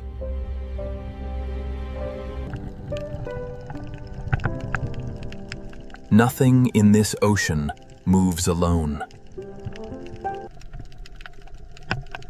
The Red Sea carries the memory of night into the daylight. Day and night trade the reef between them, but the ocean remains one. The reef is a monument built not by stone alone, but by life repeating itself. One coral tower can hold an entire history of hunger and shelter. The hunted are also teachers of the sea.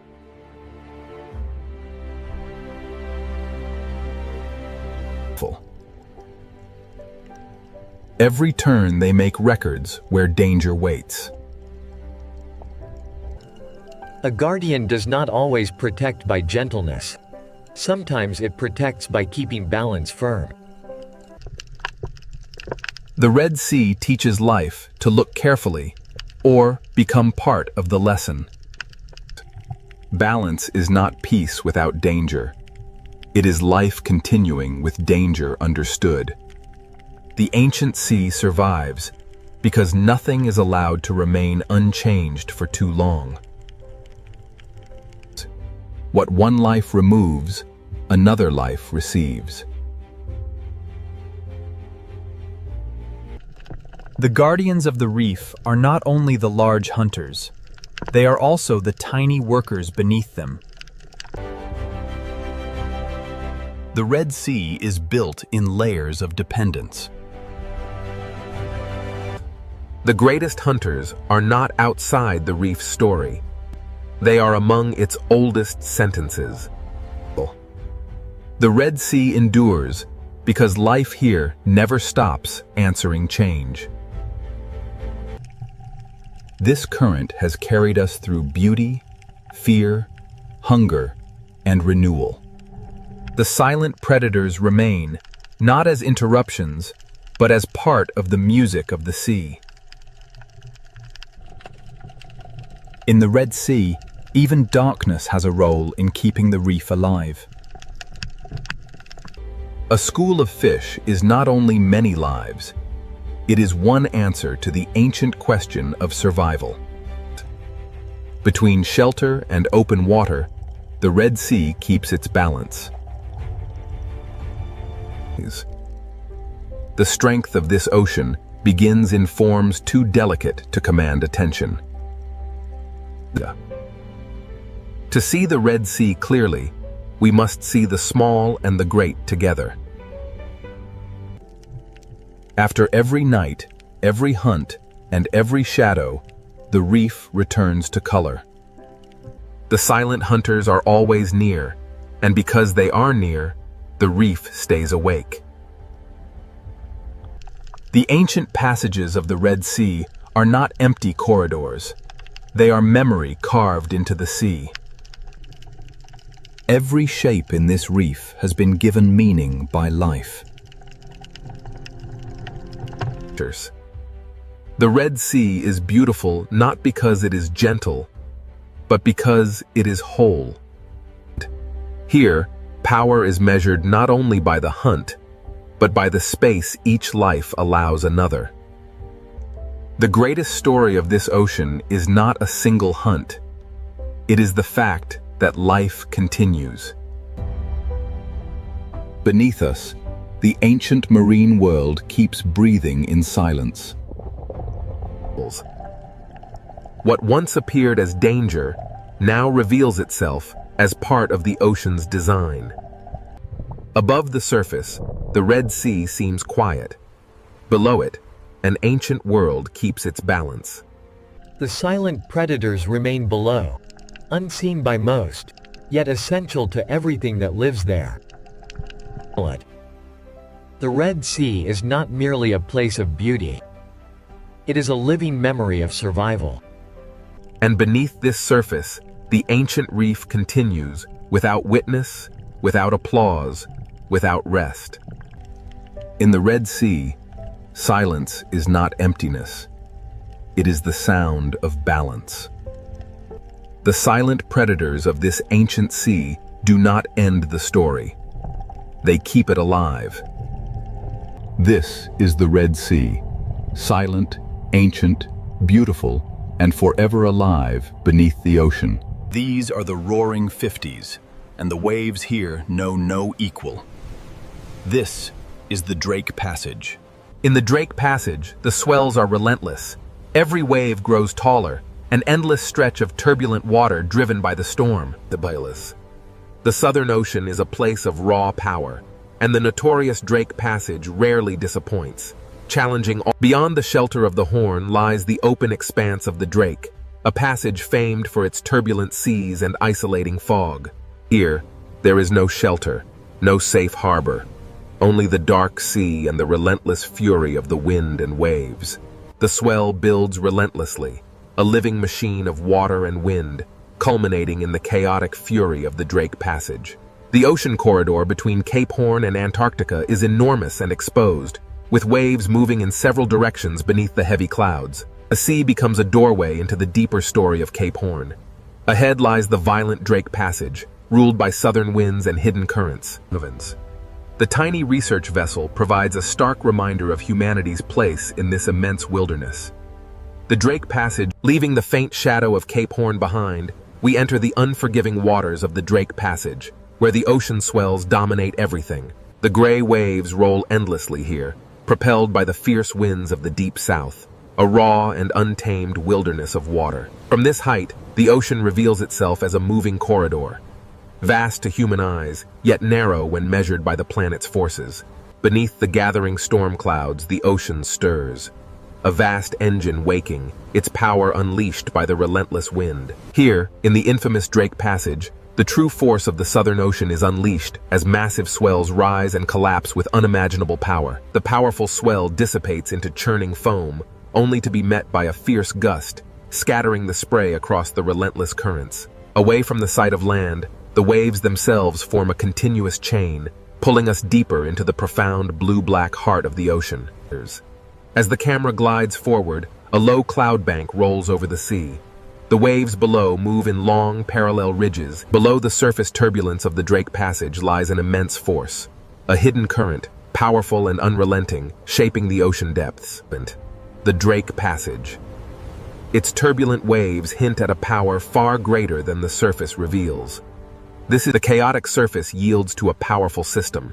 Long, dark ridges begin to form, revealing the hidden forces below the Drake Passage. From this height, the true scale of the Southern Ocean reveals itself, a relentless, rhythmic breathing machine powered by global winds. This is the Drake Passage, a violent gateway where two great oceans converge in a freezing chaos. The westerly winds assert their dominance, tearing at the surface of the frigid sea. The ocean responds with a raw, untamed power. An invisible force pulls at the water, stretching the sea itself across the infamous Drake Passage. Below the rolling waves, hidden currents exert their force, shaping the violent scene on the surface and pulling the ocean into its depths. Here, in the unforgiving waters of the Drake Passage, the sheer scale of the Southern Ocean becomes overwhelmingly clear. This is the Drake Passage, a volatile stretch of water where the visible storm gives way to the unseen forces below. Below the mist lies the true heart of the Southern Ocean, a vast and dangerous realm where wind meets current in an eternal struggle. Beneath these waves lies a pressure few vessels can withstand. This is the Southern Ocean, and it demands respect. This is the Drake Passage, where the Atlantic and Pacific converge, creating towering waves and chaotic currents far below the surface. The sea no longer looks random. Every ridge and trough is connected to the wind, distance, and invisible currents flowing through the Drake Passage. Beneath the violent surface, a deeper engine moves, folding the dark water into itself.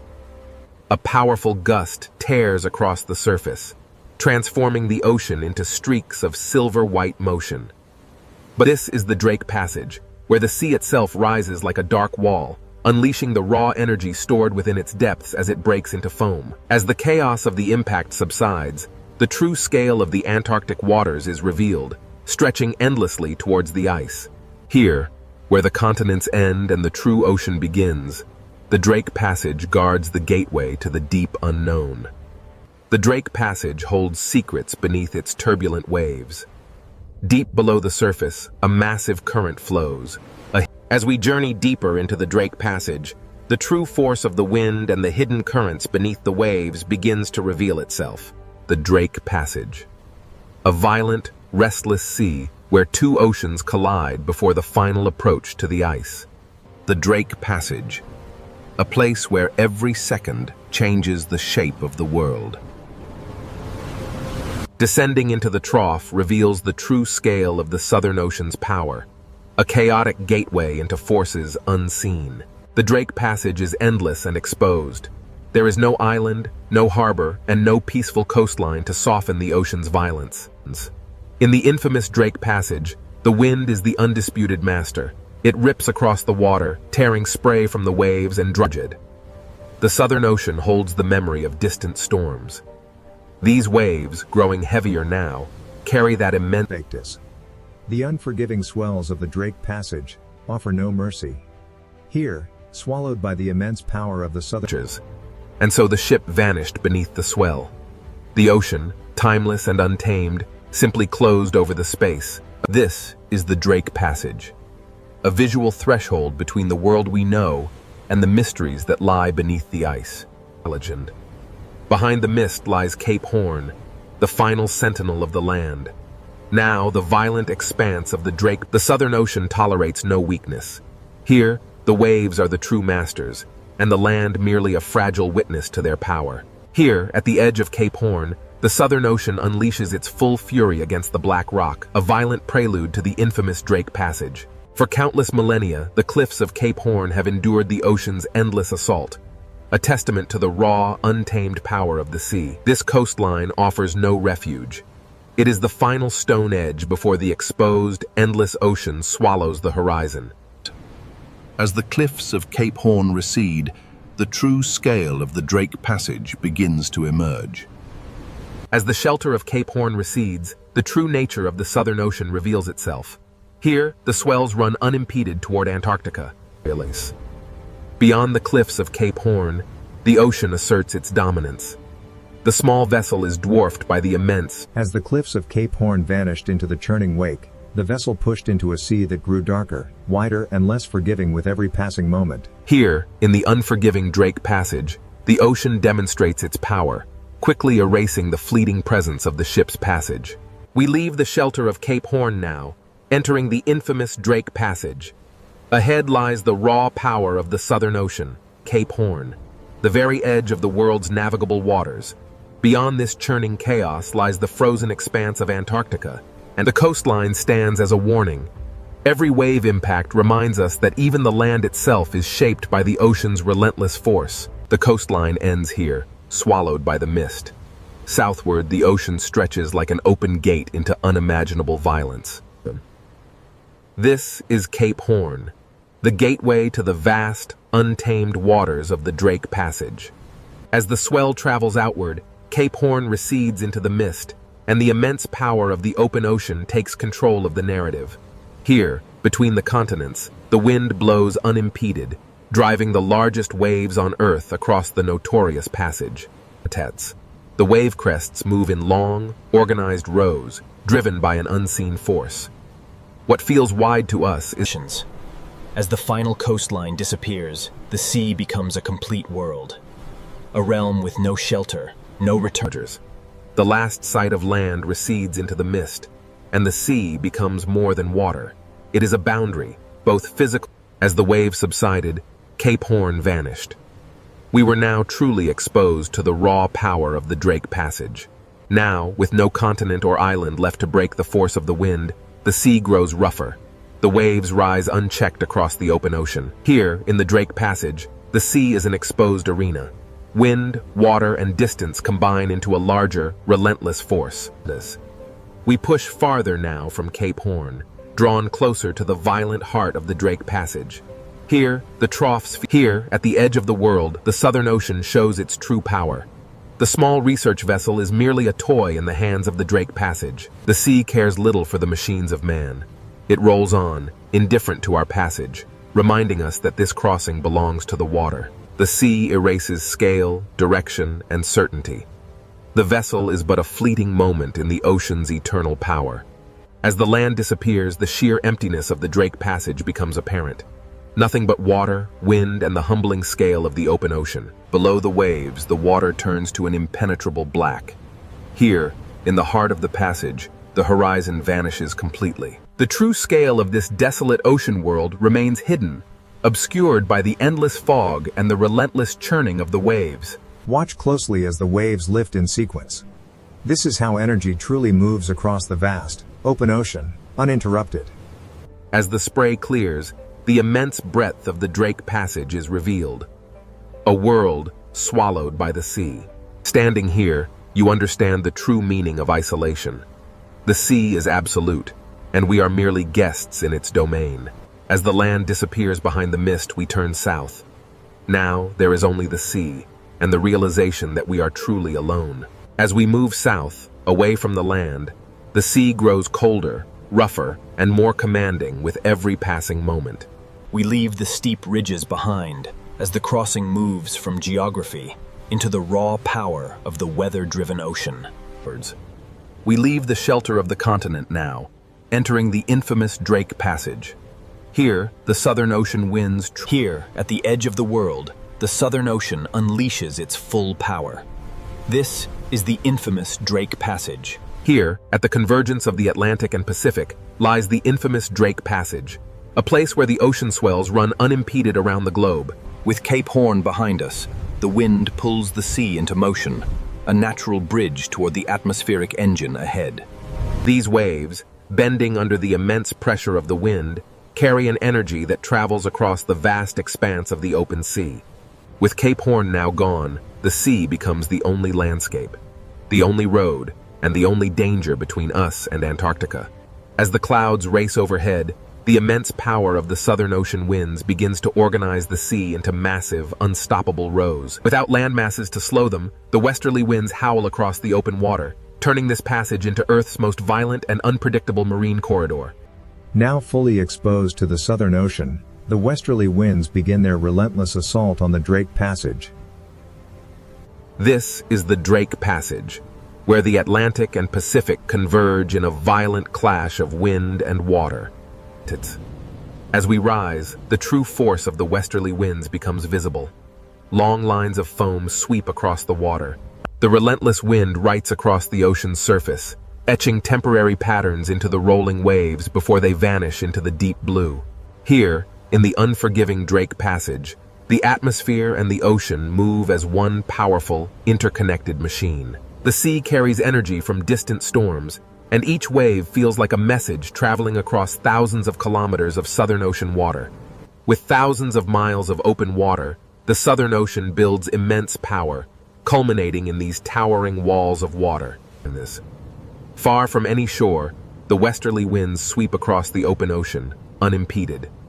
It is this vast... In the Drake Passage, the atmosphere presses its rhythm directly into the water, synchronizing the sky and the sea in a powerful, relentless surge. As the storm intensifies, a powerful gust of wind rips across the water, turning the ocean surface into a blinding sheet of silver spray and foam. The wind rips water from the crest as the massive wall of the ocean roars forward, an ancient and primal force unleashed. A force larger than any single storm pulls at the sea, revealing the deep troughs beneath the churning foam. The sea looks chaotic at first, but the wind reveals a hidden order in the direction of crests, spray, and foam lines. Here, where the water ends and the atmosphere begins, the horizon dissolves into a single gray boundary. Here, the westerly winds command the sea, reminding even the sturdiest vessels of nature's dominion. The ship departs, and the relentless wind-driven spray sweeps across the surface, allowing the sea to reclaim its untouched, powerful... The Drake Passage is infamous for its massive seas.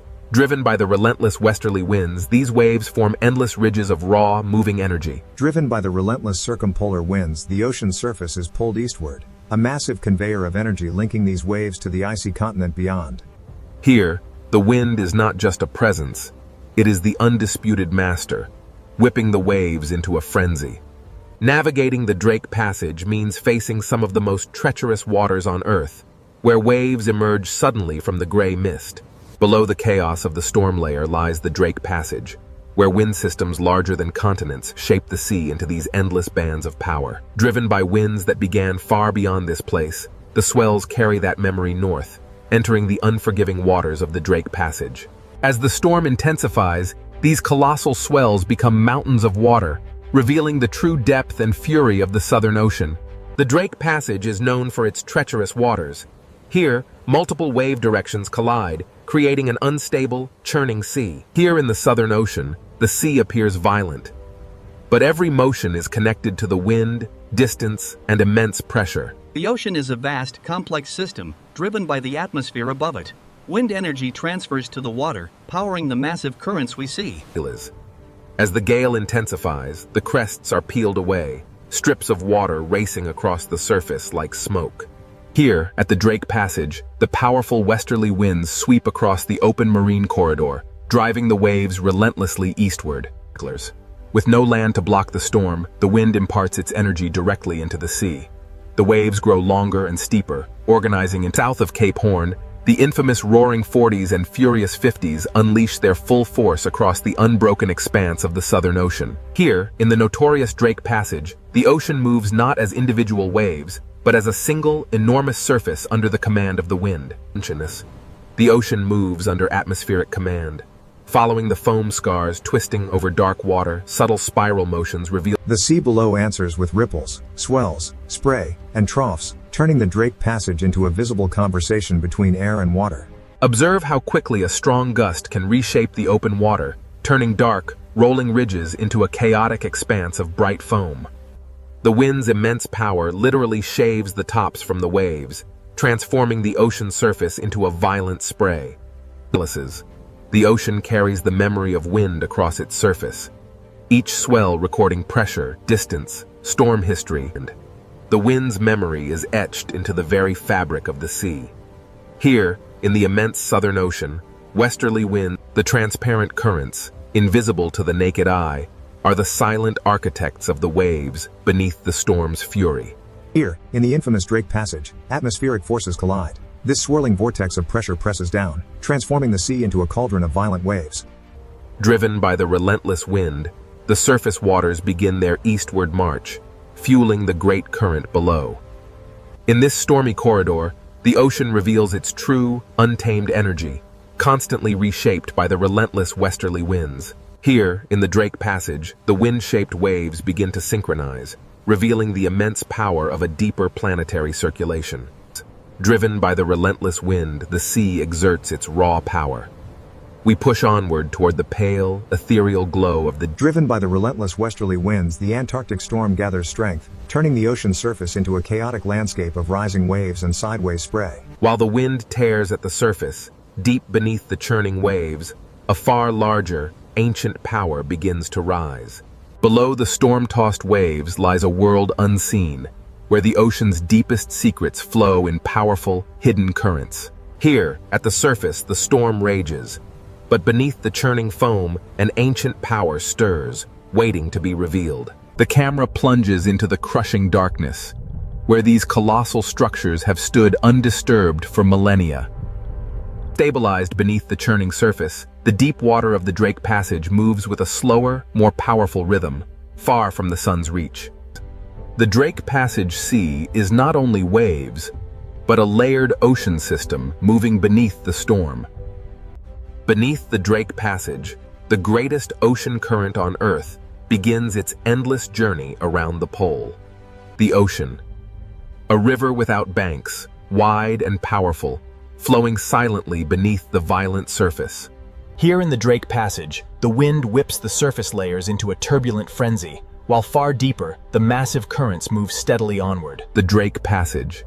A place where the vast Southern Ocean is sculpted by unseen forces, creating rivers within the sea itself. From this depth, we see the raw power of the Drake Passage. The wind-driven waves connect directly to the massive Antarctic circumpolar current flowing beneath. Here in the Drake Passage, different current layers slide past one another, carrying an immense, hidden force through the ocean depths. The Antarctic circumpolar current is not a single smooth line, but a living field of motion, creating massive underwater eddies that shape the global climate. The Drake Passage reveals the ocean's hidden architecture. As the eddy stretches, the water organizes itself into powerful moving zones. While the surface rages in chaos, down here, the deep, continuous circulation moves with undisturbed power. Stretching across the Drake Passage, these immense current ribbons are the ocean's invisible highways, moving heat, salt, and nutrients on a planetary scale. Here, in the violent waters of the Drake Passage, invisible highways carry the foundation of marine life. Following the current deeper, the light begins to fade. Below the surface storm, the Antarctic circumpolar current reveals itself as a vast... Here, in the tumultuous waters of the Drake Passage, the ocean is a single vertical world. From the deepest currents to the wind-whipped surface, everything moves together. The Drake Passage connects the Atlantic and Pacific, funneling an unimaginable volume of water, creating the most powerful current on Earth. Squeezing between South America and Antarctica, the Drake Passage acts as a narrow gate, funneling the immense power of the planetary current. As the current accelerates through this narrow passage, the water particles stream faster, compressed by the geography, yet the visible space remains vast. But as the current accelerates, following the deep shadowed slope far below, the immense pressure begins to bend the flow, disturbing the smooth ocean layers. In the open water column, the true scale of the Antarctic circumpolar current is revealed. Layers of cold water move past each other. As the camera moves through this seafront, we see how the current acts as a soft, invisible wall, connecting and separating ocean worlds. Here, in the tumultuous Drake Passage, the wind-driven waves on the surface are inextricably linked to the deep powers. The camera descends deeper now, revealing the hidden circulation of the ocean. These vast currents move relentlessly from west to east. Here, in the depths of the Drake Passage, layers of water slide past one another, carrying an immense, unseen force. Changes. What begins as a localized eddy soon stretches into a powerful current front. Here, in the Drake Passage, the sea organizes and the ocean reveals two distinct realities. Above, chaos reigns in the storm-tossed waves. But these immense current ribbons pass through the Drake Passage like invisible highways, moving water, heat, salt, and nutrients across the Southern Ocean. Flowing through the Drake Passage, these invisible highways carry the very foundation of marine life across the violent sea. As we descend deeper, the surface storm fades, revealing the true power of the Antarctic circumpolar current. A vast, silent force moving through the... Here in the Drake Passage, the ocean is a vertical world. From the deep currents to the surface winds, everything moves together. Every second, a volume of water riven by the Drake Passage dwarfs all the rivers on Earth combined, a silent, powerful force shaping the globe. An immense volume of water is squeezed through this narrow gate, a planetary current accelerating through the Drake Passage with unimaginable force. This is the planetary current gate, a massive convergence of water. Plunging beneath the waves, the current accelerates through the passage, compressed by the geography of the deep. Driven by forces unseen, the current accelerates, bending as it encounters the abyssal slope far below, disturbing the tranquil layers of the deep ocean. Here, the powerful flow of the sea curves and folds, influenced by the shadowed architecture of the ocean floor, revealing the next chapter of this deep journey. The Antarctic circumpolar current feels endless. It is constantly carrying the planet's water around the frozen south. The seafront acts as an invisible wall, a dynamic boundary where different worlds converge, yet remain forever distinct in the vast ocean currents. Within the turbulent waters of the Drake Passage, powerful currents gather tiny particles, concentrating the life-supporting materials that feed this vast marine ecosystem. Though the storm flickers violently above, casting shadows and light, the deep current below continues its calm, unstoppable persistence. These powerful currents, stretching beyond the frame, make this passage feel like the throat of a vast global circulation system. Even here, in the cold depths of the Drake Passage, the violent sea creates highways of current, transporting the foundation of all marine life. Following the current into a darker zone, the ocean pressure grows heavier. The Antarctic circumpolar current is a vast, silent force beneath the surface storm. Emerging from the crushing darkness of the pressure zone, the Drake Passage reveals its vertical nature. Here, the deep currents merge with the distant pull of surface winds. Every second, an unimaginable volume of water surges through the Drake Passage, connecting the great oceans. Here, between South America and Antarctica, the Drake Passage acts as a narrow gate for the immense planetary current. Here, the planetary current accelerates, a massive river of water compressed by the geography of the seafloor. Here, the accelerating current plunges deeper, disturbed and bent by the immense, shadowed slopes of the seafloor far below. As the current ribbons deform over the shadowed terrain, the flow curves and folds, hinting at the hidden architecture that will shape the next chapter of the deep. The Antarctic circumpolar current is a force unlike any other. It constantly carries the planet's water around Schultes. The current acts as both architect and boundary, where blue cold water meets greener, nutrient-rich stream. The relentless currents of the Drake Passage concentrate life-supporting material along the boundary, showing how even violent waters sustain these ecosystems. Sunlight struggles to pierce the turbulent surface, but the deep ocean currents flow onward, undisturbed by the chaos above. Deeper now, into the Drake Passage. This vast underwater current acts as the throat of a global circulation system. As the deep currents wrap around Antarctica, they accelerate, squeezing through the Drake Passage and continuing their journey northward, driving the planet's climate. As the visualization fades, we enter the Drake Passage, where the Antarctic current flows unimpeded. The deeper we descend beneath the Drake Passage, the heavier the pressure, yet the Antarctic circumpolar current surges onward. The deep ocean currents, vast and powerful, begin to shift. They twist around unseen terrain, foreshadowing the hidden ridges and basins far below. The deep ocean is never still. Here, the currents bend and twist, forming powerful vortices that shape the underwater landscape. The sea appears simultaneously chaotic and organized as the eddies stretch and break apart. Eventually, the steady eastward. As we ascend, the true complexity of the Drake Passage reveals itself. Beneath the raging storm, the deeper currents flow. Here, between the surface turbulence and the deeper currents, lies the true nature of the Drake Passage, a powerful gateway in the world ocean. Here, the ocean is a moving archive, a vast repository of temperature, salt, carbon and energy flowing around the Antarctic continent. Here, in the depths of the Drake Passage, the strongest forces move silently, an immense current carrying particles through the dark water. While the storm rages on the surface far above, the Antarctic circumpolar current holds its steady, immense path through the dark ocean depths. Below the waves, the silent power of the depths. The immense currents of the Drake Passage begin to reveal the contours of the hidden seafloor far below. Even here, in the crushing dark of the deep ocean, hidden mountains rise, steering the powerful flow of planetary water. The ocean floor is far from empty. It is architectural, a realm of hidden walls beneath the violent surface. As the circulation tightens into faster streams, the focus shifts to the shape of the seafloor. Here, the true power. The seafloor beneath Drake Passage is not passive, but actively reshapes the current. The ocean flow compresses as it climbs the submerged rise, accelerating dramatically before spilling into the darker waters of the abyss beyond. Here in the Drake Passage, the Antarctic circumpolar current surges eastward, its path visibly altered by the wind above and the submerged landscape. As we rise from the hidden currents below, the true violence of the Drake Passage reveals itself on the surface. The Antarctic circumpolar current, an immense river of seawater driven by powerful winds, now dives towards the abyss.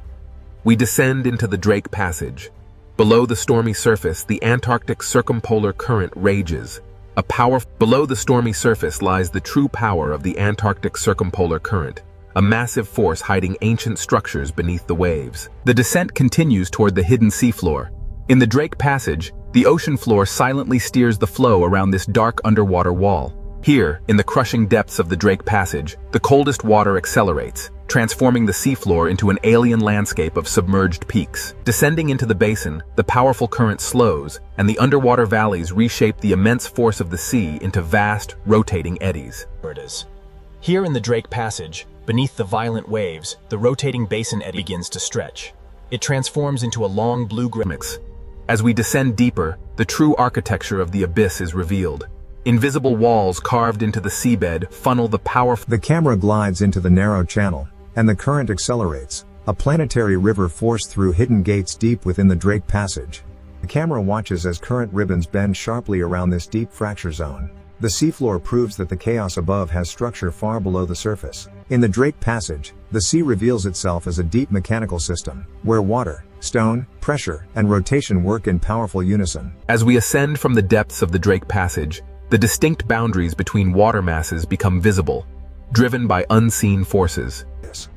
As the currents bend over the seafloor ridge, the resulting turbulence creates a gathering point. Along this front, tiny particles and nascent marine Carried by the current through the Drake Passage, this cloud of life transforms hidden turbulence into a quiet foundation for everything that follows. As we ascend, the currents intensify, revealing how motion gathers life in these invisible corridors of the sea. The Drake Passage current dictates all movement here. These resilient cold-water fish yield to its relentless power, moving swiftly as one with the flow. The Drake Passage. Though the surface rages violently above, here in the depths, the powerful current carries food. Above the churning chaos of the waves, the albatross rides the gale, connecting the turbulent sea to the stormy sky. Here, in the roaring 40s, the albatross rides the breath of the storm, its wings locked against the violence of the great Southern Ocean. For the albatross, the sea is both danger and pathway, a turbulent world where survival is shaped by the wind's relentless force. Soaring over the immense swells of the Drake Passage, the albatross reads the air currents, an invisible road above the churning ocean. Relying entirely on the wind, the albatross banks sharply. The ocean surface below traces its path in white foam, a testament to its Here, amidst the endless swells of the Drake Passage, survival depends on motion, not resistance. The albatross dips low, braving the spray of the cresting wave. For a moment, it is lost to the mist, only to emerge stronger than before. The Drake Passage shows no mercy, yet the albatross moves with an effortless grace perfectly adapted to this violent world. But the calm flight is merely a prelude. Ahead, the ocean's true power stirs, drawing life from the depths. The currents here connect the hunters above to the microscopic life beneath the waves, a vital food pathway. The sea current quietly carries the base of the food web beneath the surface, a stream of life sustaining the inhabitants of this cold, blue expanse. The strong currents bend over the distant seafloor ridge, pulling particles into long glowing trails, illustrating the profound. The sea behaves like wind over mountains, but here the mountains are hidden beneath the Drake Passage water. What begins as unseen turbulence far below culminates here, in the violent chaos of the surface storm. This is the Drake Passage, a place of immense power. The cold currents dominate, but deep beneath the swells, life persists. In the unforgiving waters of the Drake Passage, even the largest leviathan is quickly swallowed by the storm. As the whale disappears into the depths, the surface turbulence slowly yields to the relentless forces of wind and current. The Drake Passage is violent, yet undeniably alive, a testament to the raw power of the Southern Ocean. Where the currents collide, a hidden bounty is brought to the surface. These upwellings drive the ocean's most vibrant ecosystems. Beneath the storm front, the Drake Passage current begins its powerful flow. Stirring the sediment along the seafloor, it carries a plume. Deep within the blue abyss, powerful currents stir the seabed. This turbulence, seemingly chaotic, unlocks a cascade of In the Drake Passage, powerful currents churn the depths, carrying nutrients from the seafloor to the surface, fueling a vast biological opportunity. Beneath the waves, immense forces are unleashed. These deep currents carry vital energy upward, towards the turbulent surface. Above the heavy swell, the camera emerges into the cold wind. Here, the albatross reads the invisible shape. In the heart of the Southern Ocean, the albatross harnesses the storm's energy, transforming this battlefield into a living environment, the Drake Passage. A place where life survives not by conquering the ocean, but by moving with its immense forces. The same powerful forces that shape the life within these waters will soon carry the immense icebergs of Antarctica north, altering everything in their path. Here, in the tumultuous waters of the Drake Passage, the powerful currents signal a dramatic shift towards the icy frontiers of the south. Types. But through the churning mist and violent swells, something emerges on the horizon, a shape unlike water or cloud. Signals. As the great ice sheets meet the warming ocean, they release ancient bubbles of air, trapped for millennia. The camera follows the faint freshwater ribbons as they mix into the darker seawater. Here, the ocean layers bend. From the silent depths, we rise through the mixing waters to witness the ocean's raw power as it sculpts the ancient ice. The Drake Passage, a crucible of storms, now carries these fragments of Antarctica out into the wider world, a journey fueled by the powerful Southern Ocean currents. Driven by the relentless power of the waves, these fragments begin their journey, evidence of the ocean's transformative force on the ancient ice. Here, at the edge of the world, massive icebergs begin their long, arduous journey north, battling the ferocious power of the Southern Ocean. Here, the raw power of the polar sea is unleashed, a dramatic display of nature's relentless force against the ancient ice. Turning seaward, the icebergs recede into the mist. This is where the frozen realm meets the turbulent, living waters. In the relentless churn of the Southern Ocean, even the most colossal ice formations are fleeting. The water is eternal. Beyond the frozen gateway lies the Weddell Sea, an unbroken expanse, stretching toward the Antarctic Peninsula. Here, in the Drake Passage, the relentless Antarctic circumpolar current pulls the ice fragments eastward, a hidden force beneath the waves. Here, beneath the surface, the sea moves both ice and water through the same planetary pathway. Here, the ancient ice surrenders its form. The cold freshwater descends, a memory merging with the deep, shaping the currents of tomorrow. This is where temperature, salt, and ice converge. A visible climate space formed by the meeting of distinct ocean currents and freshwater plumes. Driven by powerful winds, the Antarctic circumpolar current relentlessly circles the frozen continent, accelerating as it is forced through the gauntlet of the Drake Passage. The abstract visualizations give way to the raw power of the ocean. Here, where warm and cold waters collide.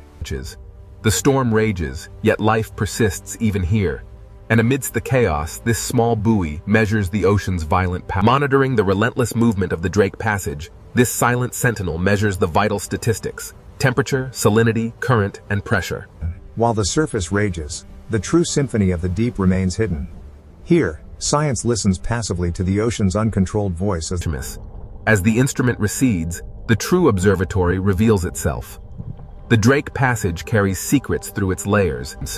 The data reveals a stark reality. Deep currents are accelerating, linking the silent depths to the increasing violence of the sea. Here, beneath the waves, we witness the raw power of the Drake Passage, a crucible where atmosphere, ocean, and ice collide. As the atmosphere meets the ocean and the ice, the relentless waves continue to carve its base, slowly reshaping this fragment of the frozen continent. A powerful yet subtle shift. The meltwater drips from the ancient blue ice, joining the vast global circulation. As the wind strengthens, the sea becomes a violent force. Waves crash against the ice, a stark reminder of the raw. From this sweeping view, the immense power of the ocean currents becomes clear, relentlessly moving ice, heat, and vital elements through the Drake Passage. Every visible wave belongs to a larger circulation pattern, moving far beyond the Drake Passage. Down here, beneath the churn of the surface, the ocean currents move silently, carrying with them the clearest signals of our changing climate. The Drake Passage, where the immense physical power of the ocean converges with life, signaling profound planetary change. Rising from the depths, we witness the relentless power of the current. The ocean carries this fragment of ancient ice. Even the ice, once part of a towering glacier, now drifts aimlessly in the vast, cold expanse. The albatross navigates the Drake Passage, a crucible where wind, ice, and sea converge in this untamed ocean. This is the Drake Passage, a place where the immense power of the ocean dwarfs even the largest mountains of ice, reminding us of nature's overwhelming scale. As the storm finally relents, the ocean begins its slow, rhythmic breathing once more. Here, in the Drake Passage, the Earth's motion is laid bare. The storm may soften, but the camera descends toward the restless sea. Here, the ocean remains ancient and unfinished, a corridor for the relentless currents of wind. The journey south reveals the immense power of the Antarctic, a vast reservoir of ice and cold water influencing every ocean on Earth. Turning north from the Antarctic glow, we enter the Drake Passage, a place defined by the immense scale of the pure ocean and the raw power of the wind. The journey north reveals the true scale of the oceanic realm, where every force, from the deep currents to the high winds, the Southern Ocean is a place of raw power, beautiful in its terror, indifferent to those who cross its path. Here, the waves roll endlessly into the mist, carrying the memory of the wind, the hidden currents, and the cold breath of Antarctica. Here, in the dark sea, the last iceberg drifts slowly. The memory of Antarctica carried on it. This is the Drake Passage, a place where the true power of the ocean is felt. No map between Cape Horn and the frozen continent, the Drake Passage reveals its true power, an untamable force where sky and sea merge. The Drake Passage, a fitting end to our journey, reminding us that this world remains wild, powerful, and utterly beyond our control. From above, the Pacific Ocean looks peaceful, endless, and almost motionless. But beneath this beautiful ocean surface, the planet is not still. The ocean hides a world of pressure, heat, stone, and movement. What seems like silence is only the surface of a much larger story. We now descend into the Pacific Ocean, where the hidden power begins. Above us, the ocean is bright. Below us, the earth begins to reveal itself. The deeper we go, the more the ocean changes from beauty into mystery. The Pacific Ocean is not only a body of water, it is a cover over a moving world. Below this ocean, entire plates of rock move slowly through time. They move too slowly for the eye to see, yet strongly enough to shape the planet. This ocean floor is not an empty place. It is a map written in stone. Every crack beneath the ocean tells us that Earth's crust is under pressure. Here, beneath the Pacific Ocean, pressure builds where no sunlight reaches. The surface above may be calm, but this hidden ocean floor is constantly changing. If the ocean water vanished, the Pacific would not look smooth at all. It would reveal mountains, trenches, fracture zones, and scars carved into the ocean floor. Some of these ocean trenches are deeper than mountains are tall.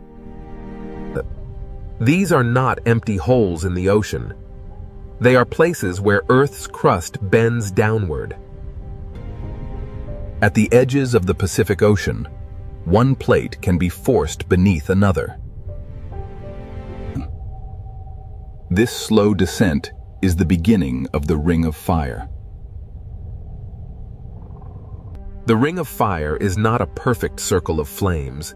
It is a horseshoe of geological pressure around the Pacific Ocean.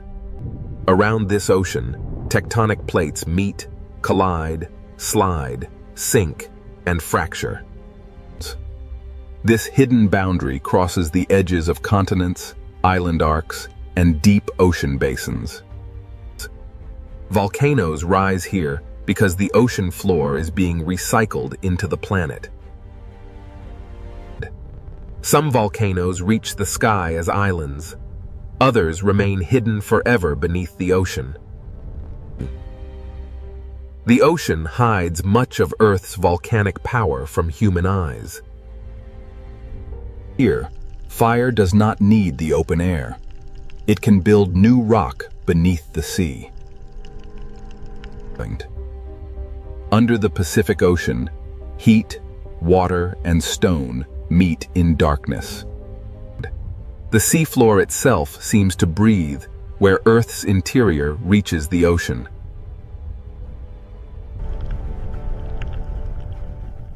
These hidden vents show that the ocean floor is not dead rock. Even in darkness, the ocean can turn heat into life. The same force that creates life here can also store enormous danger. Along these boundaries, the ocean floor can become locked in place. The plates keep trying to move, but friction can hold them together.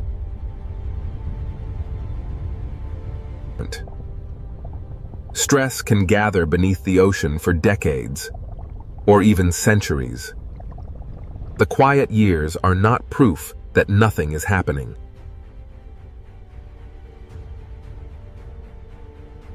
When a locked boundary finally breaks, slow motion becomes sudden release.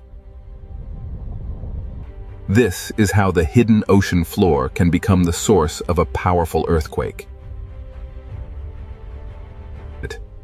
If the movement is strong and shallow beneath the ocean, the water above can be displaced. A tsunami does not begin as a wall of water. It begins when the seafloor moves. In deep ocean water, this energy may pass almost unseen. The Pacific Ocean can look peaceful while a force is already crossing it. This is the danger of the hidden ocean floor. What happens below can travel far beyond the source. The Ring of Fire connects trenches, volcanoes, earthquakes, and ocean waves into one vast system. And it is not a single doomsday switch. It is a long chain of active tectonic edges. The scale is difficult to imagine because the ocean hides almost everything. From below, the Pacific Ocean feels like a lid over a restless planet. The world above sees waves. The world below holds the engine.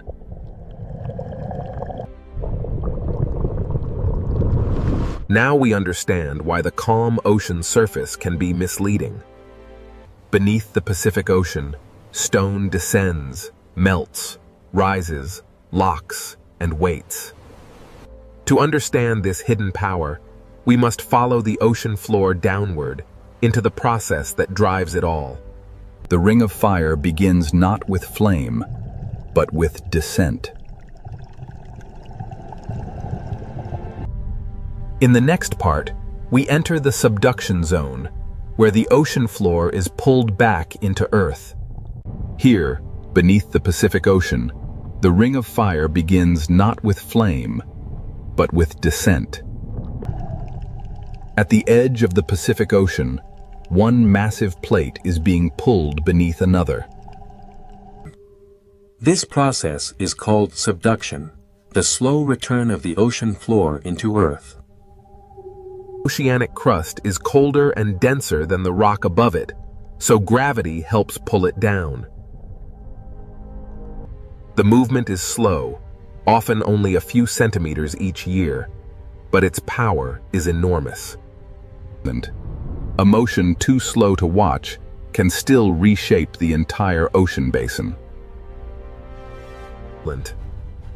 As the ocean floor sinks, it drags sediment, water, and ancient rock downward with it.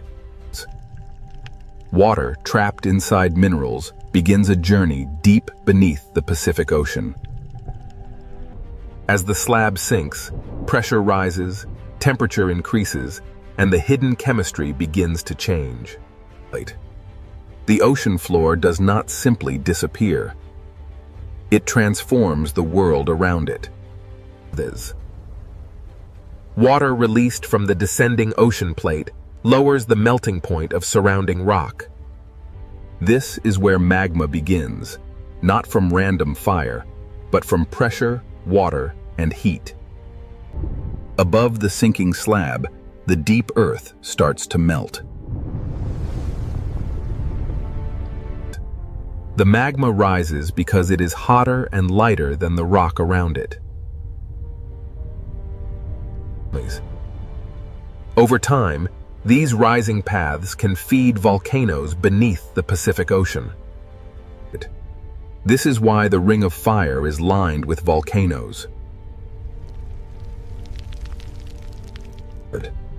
The fire begins deep below, but the ocean hides its first signs.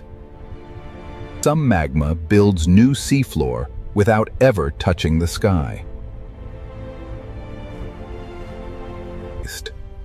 When lava meets cold ocean water, it cools quickly and hardens into new stone. The Pacific Ocean floor is not only being destroyed at trenches, it is also being created by volcanic heat.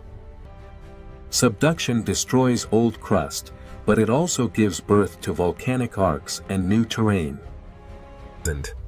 This hidden engine creates seamounts, volcanic islands, and entire underwater mountain chains.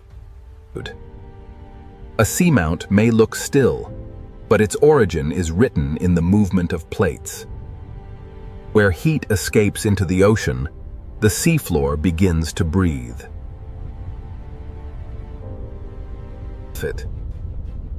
Hydrothermal vents are signs that Earth's interior is reaching into the ocean. Minerals carried by hot water build chimneys in the darkness of the Pacific Ocean. In this hidden ocean world, heat becomes chemistry, and chemistry can become life. Even without sunlight, the ocean can support life near the heat of the Earth.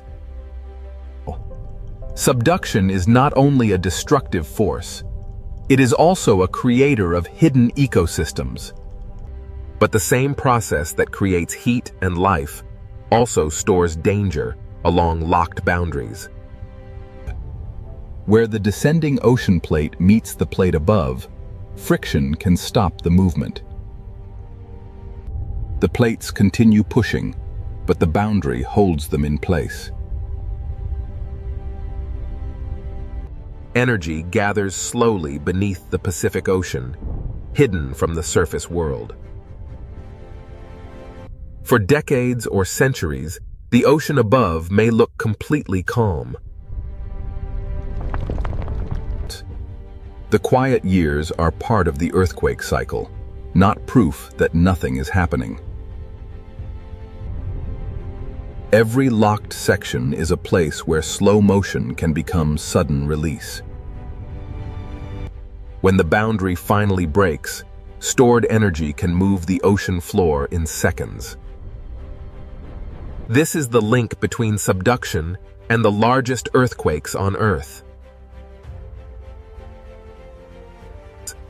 The same boundary that creates magma can also lock enough energy to shake entire regions. The subduction connects the deepest trench, the hidden magma, the volcano, and the earthquake. It is not fire first. It is motion first. The fire comes later. And when that fire reaches the ocean floor, a new hidden volcanic world begins. Many of the Pacific Ocean's most active volcanoes never touch the sky. They erupt in darkness, under pressure, surrounded by cold seawater. This is where subduction reveals its most dramatic face beneath the ocean. The sinking ocean plate below has awakened fire above. The Pacific Ocean floor is being destroyed, melted, lifted, and rebuilt at the same time. Here, the hidden engine of the Ring of Fire becomes visible. Subduction explains why the Pacific Ocean holds trenches, volcanoes, earthquakes, and tsunami danger in one system. Now that we have followed the ocean floor downward, we can follow the fire upward. In the next part, we enter the world of submarine volcanoes, where fire does not need the sky.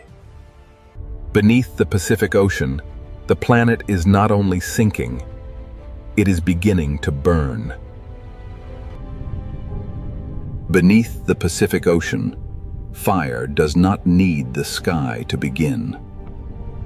Here, the Ring of Fire reveals itself in darkness, pressure, and silence.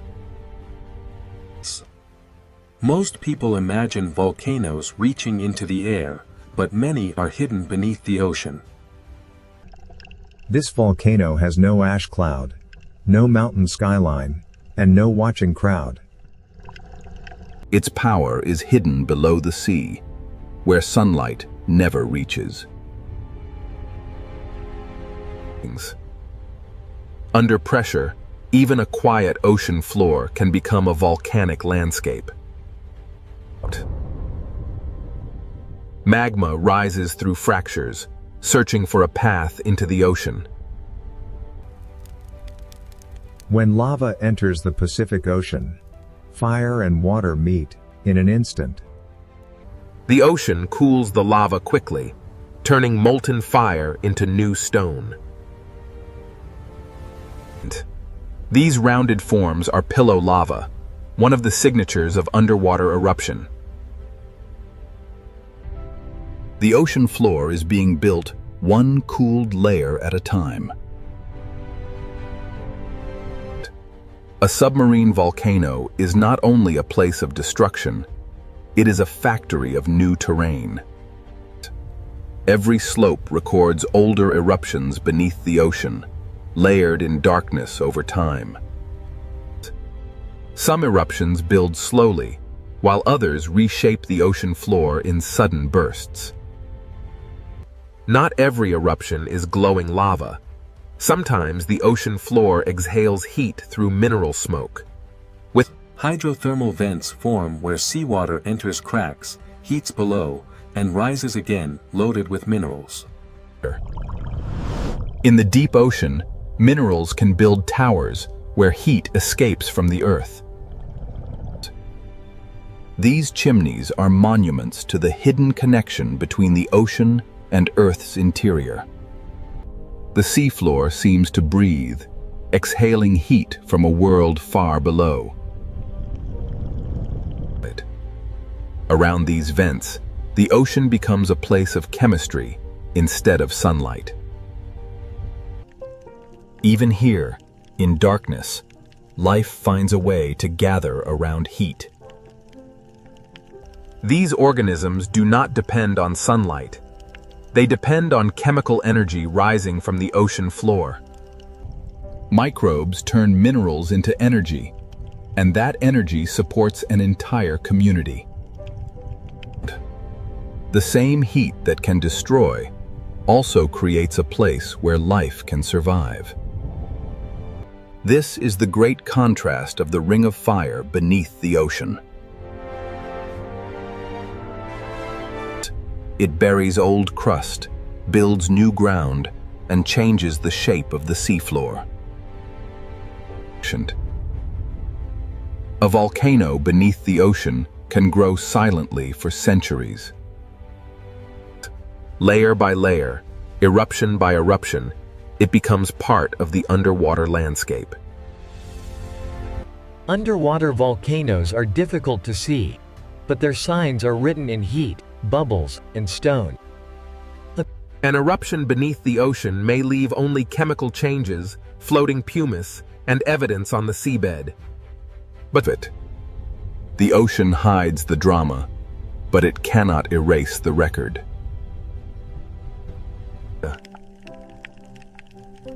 After the heat passes, the ocean floor keeps the memory of eruption. New rock is born hot, then sealed quickly by the cold Pacific Ocean. Here, time is layered across the ocean floor. Submarine volcanoes can build, collapse, fracture, and rebuild beneath the waves. Even underwater, volcanic slopes are shaped by instability and pressure. Gas, heat, and pressure rise through cracks long after an eruption begins to fade. The volcano becomes a living machine of rock, water, heat, and chemistry. This hidden world proves that destruction and creation are not separate beneath the ocean. Life gathers at the edge of heat, where the deep ocean should seem impossible. Above the vents, the Pacific Ocean remains cold and silent, hiding everything below. From the surface, none of this fire can be seen. The ocean hides not just one eruption, but a long history of volcanic change. Across the Pacific Ocean, countless volcanic worlds rise from the seafloor. Some will never become islands, but they still shape the ocean around them. Minerals from these vents paint the ocean floor with traces of Earth's interior. Old vents die, new vents open, and the volcanic system keeps changing. But even in the deep ocean, nothing here is truly frozen in time. The same heat that feeds the vents also reminds us that pressure is still rising below. A submarine volcano is connected to forces much larger than the vent itself. Behind the lava and vents lies the same tectonic engine that bends the ocean floor downward. The volcano is the visible breath of a hidden system beneath the Pacific Ocean. But the same boundary that creates volcanic fire can also lock dangerous energy in place. The Ring of Fire does not separate volcanoes from earthquakes. It connects them. Where the plates become stuck, the next story begins. The hidden fire builds new worlds, but the locked boundary stores the power to shake them. In the next part, we enter the locked boundary, where a megathrust earthquake can begin. Here beneath the Pacific Ocean, the hidden fire gives way to a different kind of power. This is where the ocean floor can become locked by friction. The plates continue trying to move, but the boundary resists. The movement does not stop. It becomes stored energy. Over decades or centuries, the upper plate can bend like a spring. The ocean above may look calm, while stress gathers below. A megathrust fault can extend for hundreds of kilometers beneath the ocean. Its scale is difficult to imagine because the ocean hides almost everything. The same system that builds volcanoes can also store earthquake energy. Nothing dramatic may happen at the surface for a long time.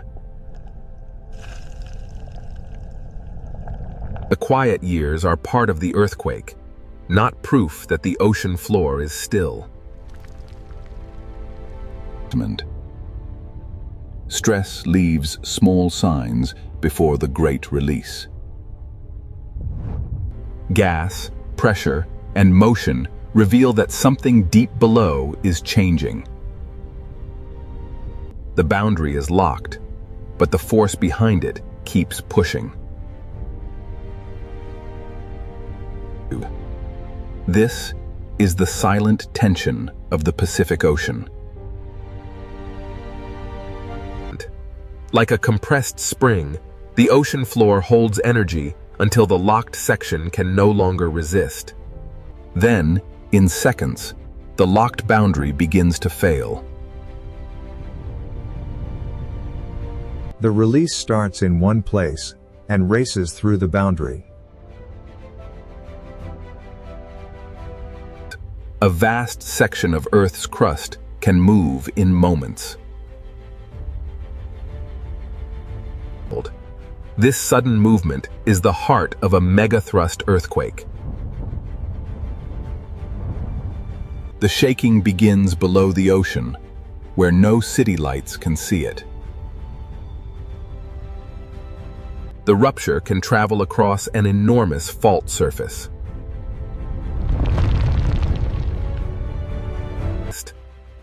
This is why the largest earthquakes on Earth are often born at subduction zones.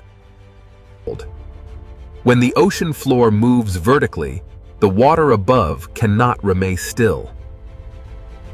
The earthquake changes the shape of the seabed in an instant. The first sign of danger is not always a giant wave, but a displacement of the entire ocean column. Far above, the ocean surface may still appear peaceful, but the source has already released energy into the sea. Not every part of the boundary moves the same way. After the main break, the ocean floor may continue adjusting.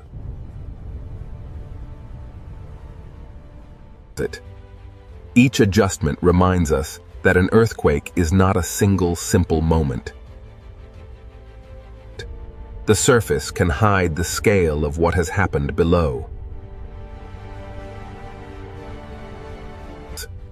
The earthquake leaves behind a landscape of broken rock, lifted sediment, and changed pressure.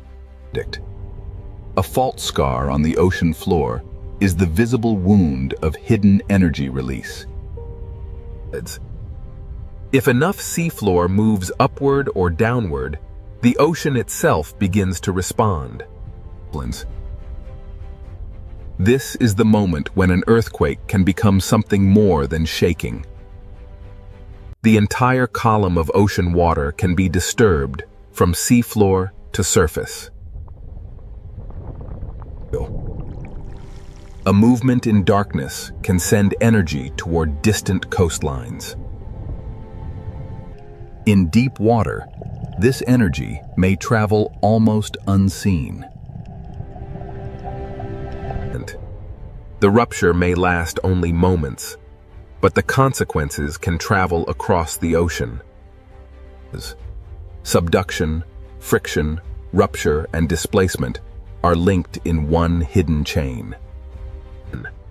Even after one section breaks, other parts of the ocean boundary may continue to store energy.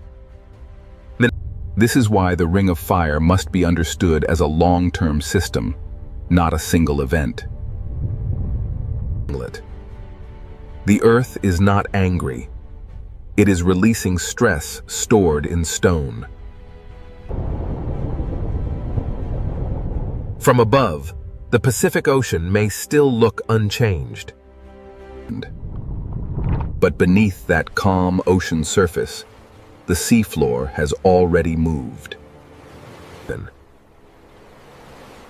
The danger of a megathrust earthquake is not only the shaking. When the ocean floor shifts vertically, the sea above it can be lifted. This is how the hidden earthquake can become a tsunami.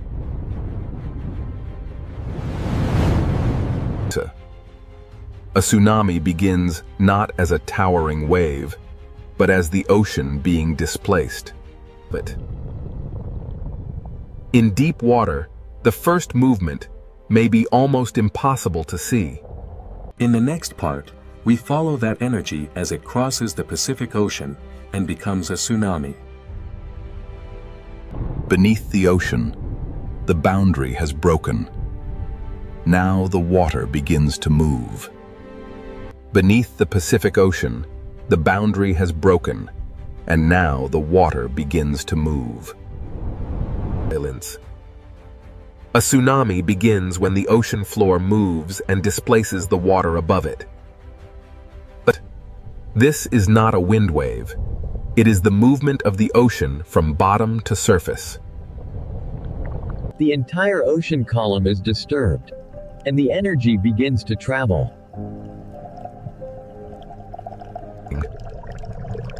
In the deep Pacific Ocean, the first sign of a tsunami may be almost invisible.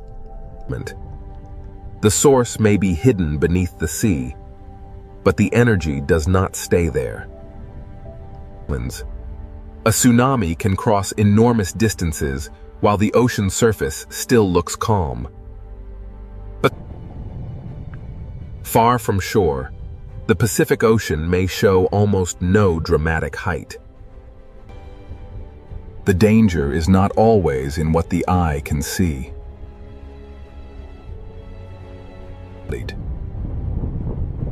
The wave is long, fast, and filled with energy.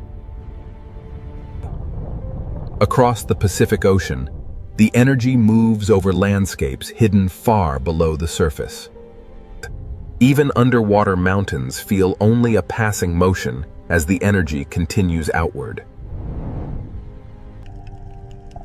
In deep water, the tsunami is not yet the image people fear. It is not a wall from nowhere. It is energy moving through water. Rock moved first, water followed, and now the ocean carries the message. From above, the Pacific Ocean can still look peaceful while the force is already traveling. This is why tsunamis are so dangerous. The ocean can hide them until they approach shallow water. As the wave nears of shallower ocean, the story begins to change. The ocean becomes shallower, and the long wave begins to slow. The seafloor starts to slow the wave from below.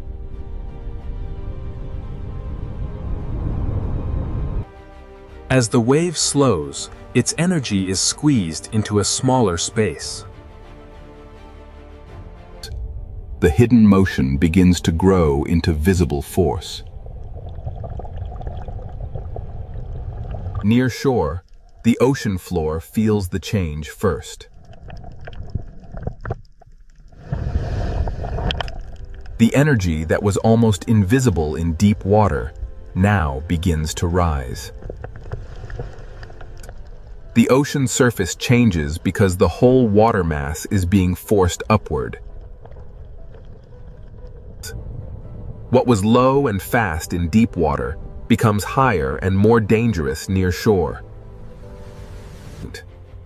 A tsunami near shallow water is not just a wave.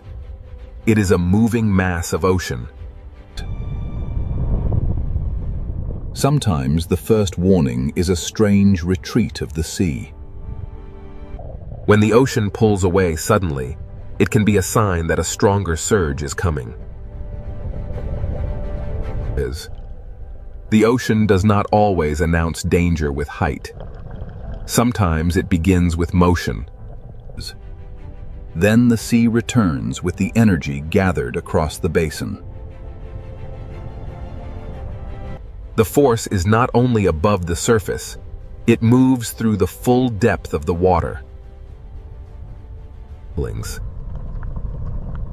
This is why even a modest-looking tsunami can carry enormous power. Near shore, the Pacific Ocean can transform from calm surface into a relentless moving force. The source may be far away, but the result can arrive with little time to react.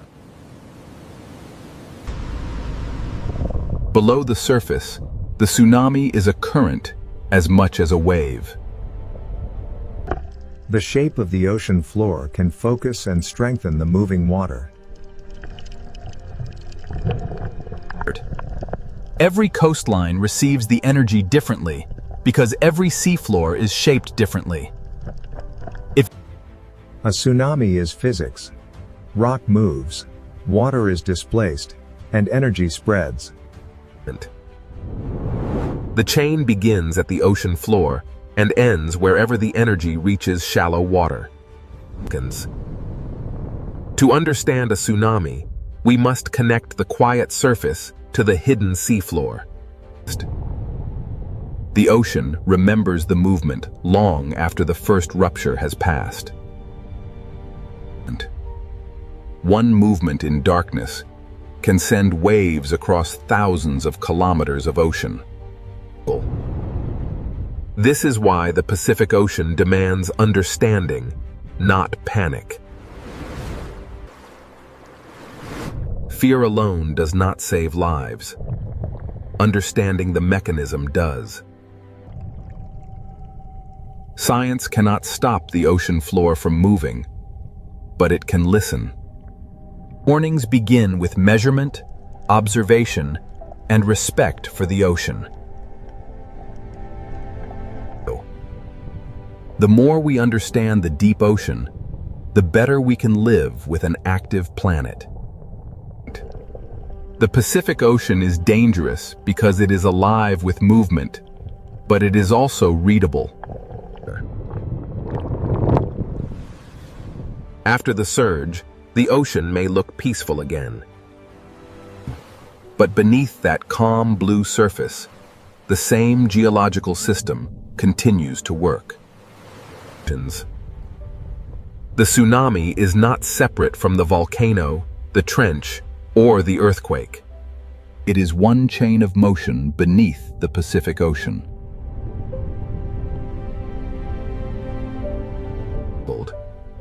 Even after disturbance, the deep ocean continues to create life around heat. The same hidden forces that can threaten coastlines also build new worlds beneath the sea. The Ring of Fire is both warning and creation, danger and renewal. Here, life survives not by conquering the ocean, but by moving with its relentless forces. The same forces that sculpt these waves will soon carry the influence of Antarctica north, bringing with them the deep, cold breath of the ice. We are now entering the Drake Passage, the gateway to the frozen continent. Here, the ocean currents collide with the first signs of ice. Moving beyond the ice, the ocean reveals its power. And there, on the edge of the world, a shape unlike any cloud or wave beckons. As we push through the swirling mist of the Southern Ocean, the first signs of the Antarctic ice begin to emerge. Plunging beneath the surface reveals the true architects of this world. Immense ribbons of current flow across the seabed, moving mountains of ice unseen. Rising from the depths, the ocean reveals its true power. The living wind of the Drake Passage gives way to the silent majesty of Antarctic ice. Here, the Drake Passage reveals itself as a living system. We move now towards the story of the ice. Emerging from the mist of the violent Southern Ocean, the first giants appear.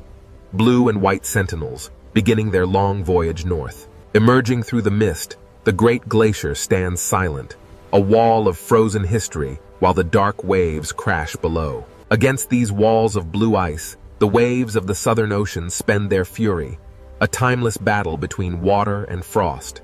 Antarctica holds its secrets in the ice, a vast, frozen memory, contrasted by the restless sea. Adrift in the formidable swells of the Drake Passage, this solitary iceberg begins its final voyage, a silent messenger from the deep south. Rising from the turbulent ocean, the iceberg's visible peak suggests the immense mass hidden beneath the waterline. Below the turbulent surface, the true scale of the iceberg is revealed, a colossal structure of ancient ice extending deep into the dark ocean abyss.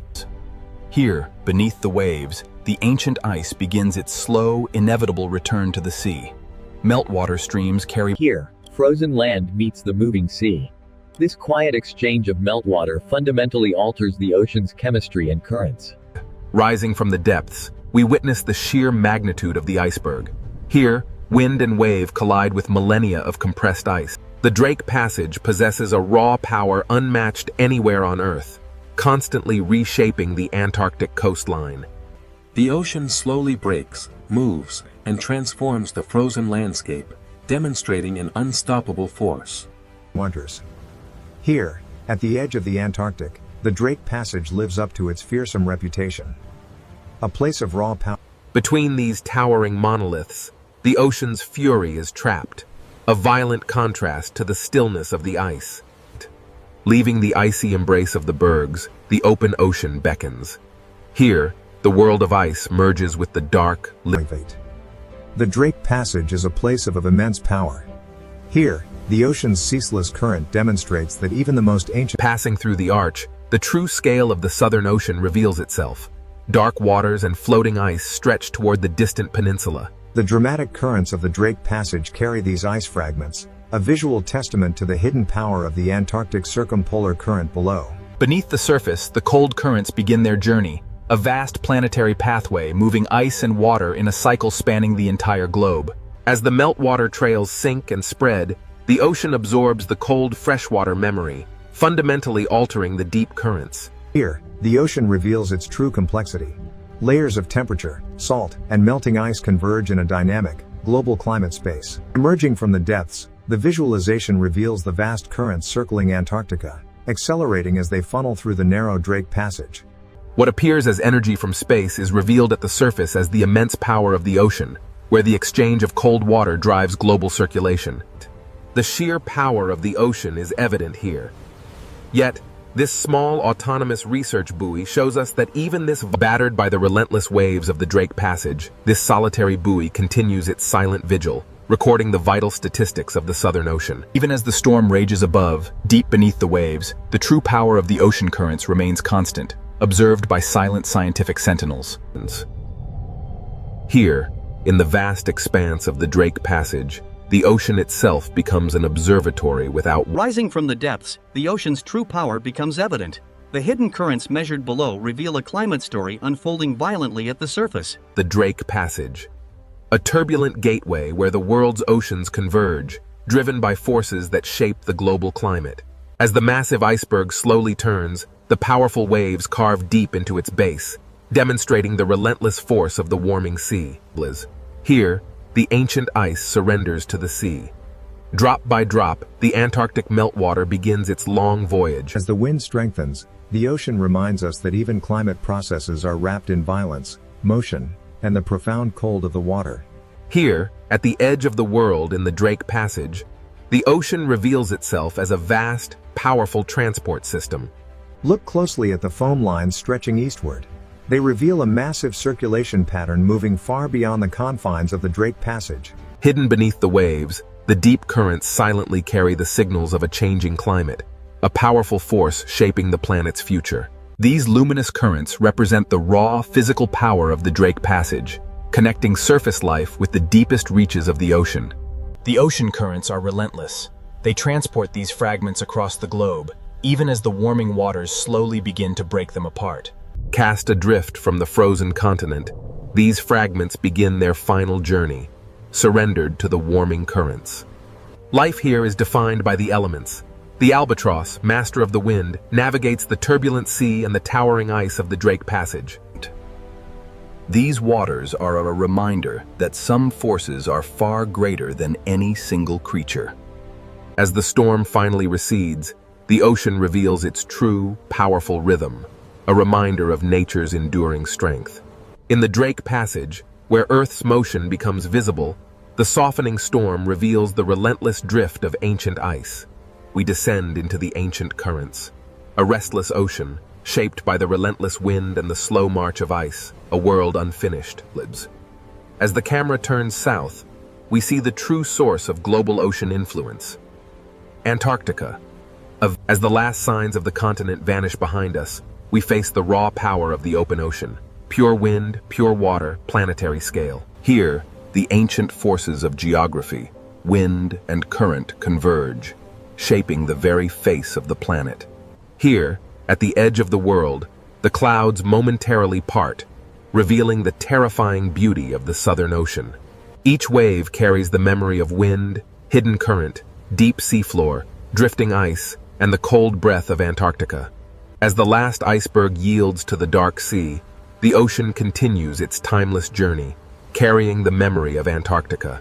Here, in the vastness of the Drake Passage, no map, no ship, no instrument, and no human voice can truly tame this waterway.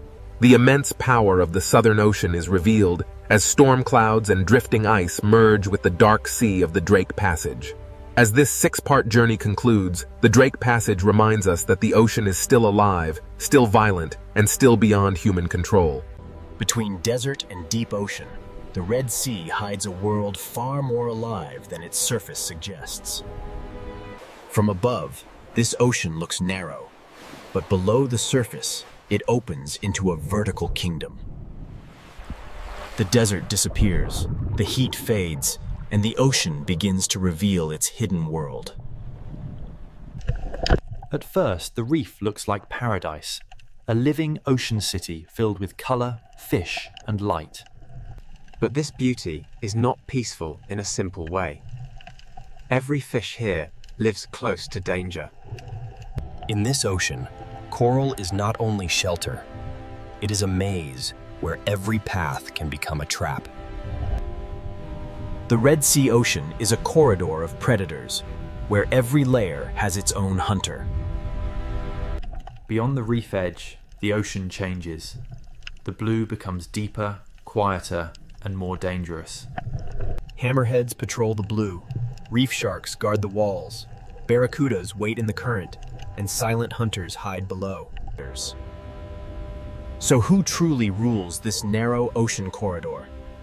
The answer begins here.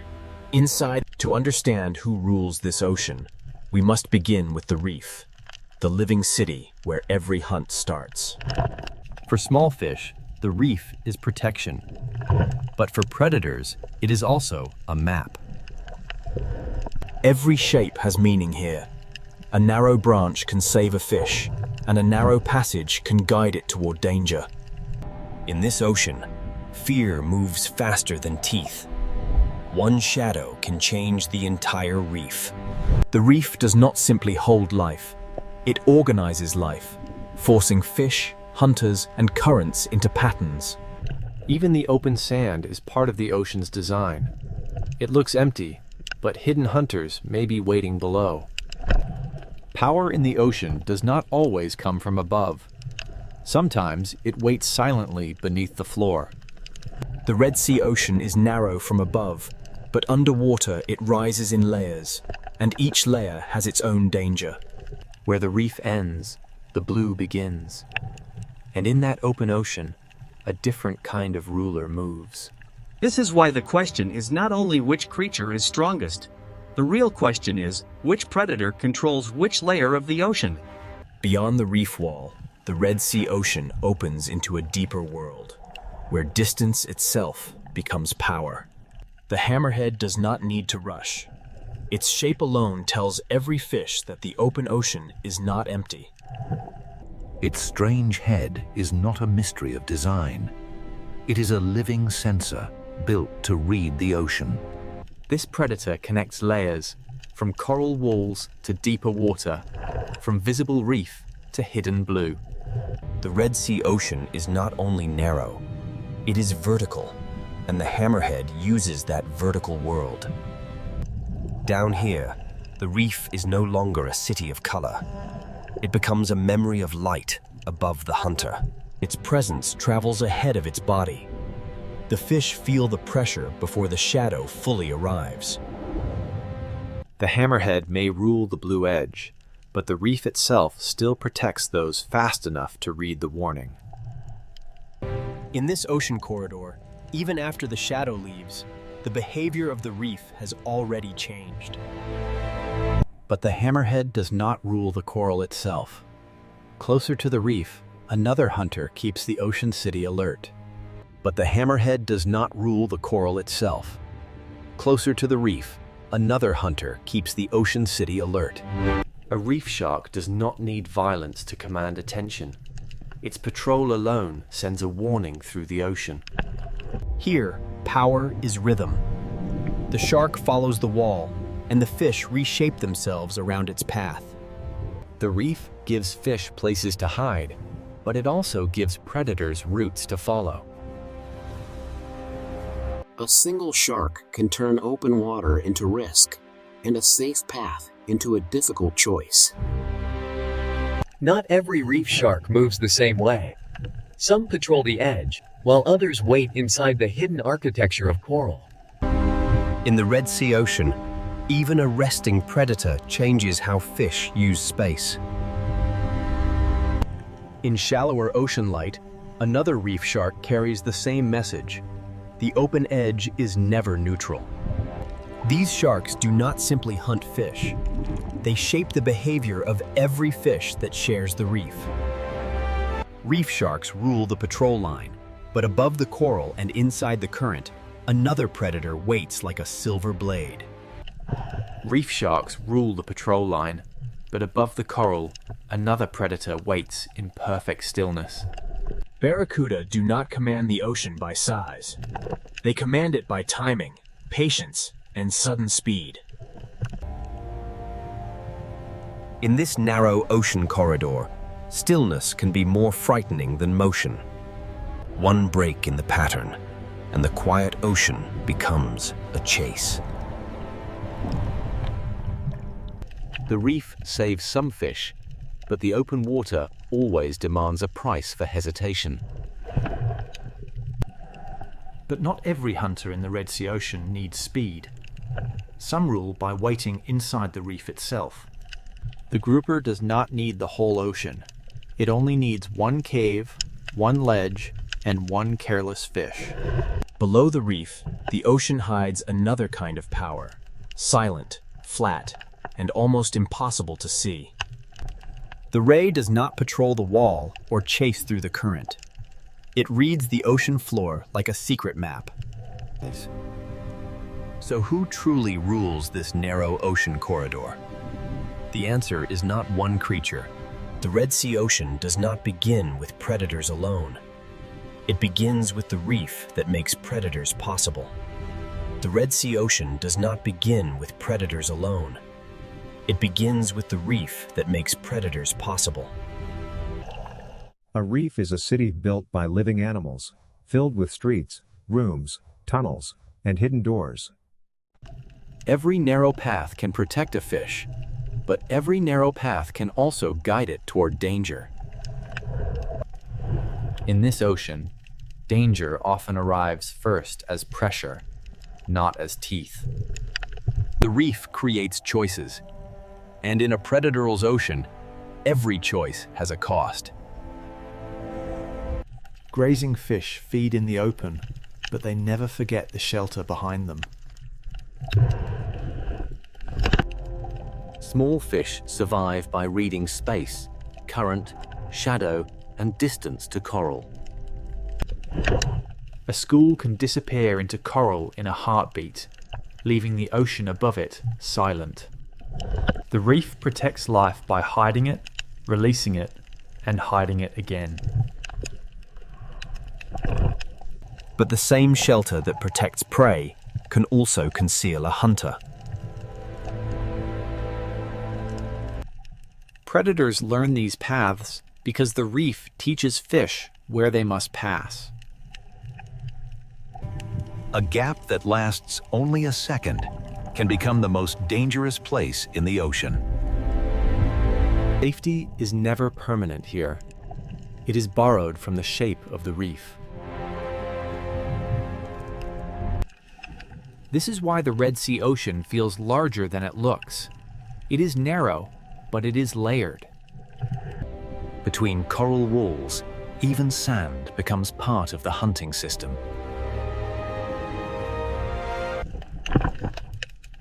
What looks empty from above may be crowded with hidden life below. The reef connects the bottom, the wall, the current, and the blue water beyond. A shallow coral garden can become a deep wall in only a few meters. At this edge, the ocean is divided into those who hide and those who hunt. Current turns the reef into motion, and motion reveals where fish must go. To feed in the current, fish must risk exposure. To survive, they must measure every meter. Not every predator is a giant. Some are smaller pressures that keep the reef alert. In the reef city, position can matter more than speed. A healthy reef supports many kinds of fish because it creates many kinds of opportunity. Where there are many fish, there are many eyes, many warnings, and many chances for a hunter. The reef can look peaceful until every fish vanishes at once.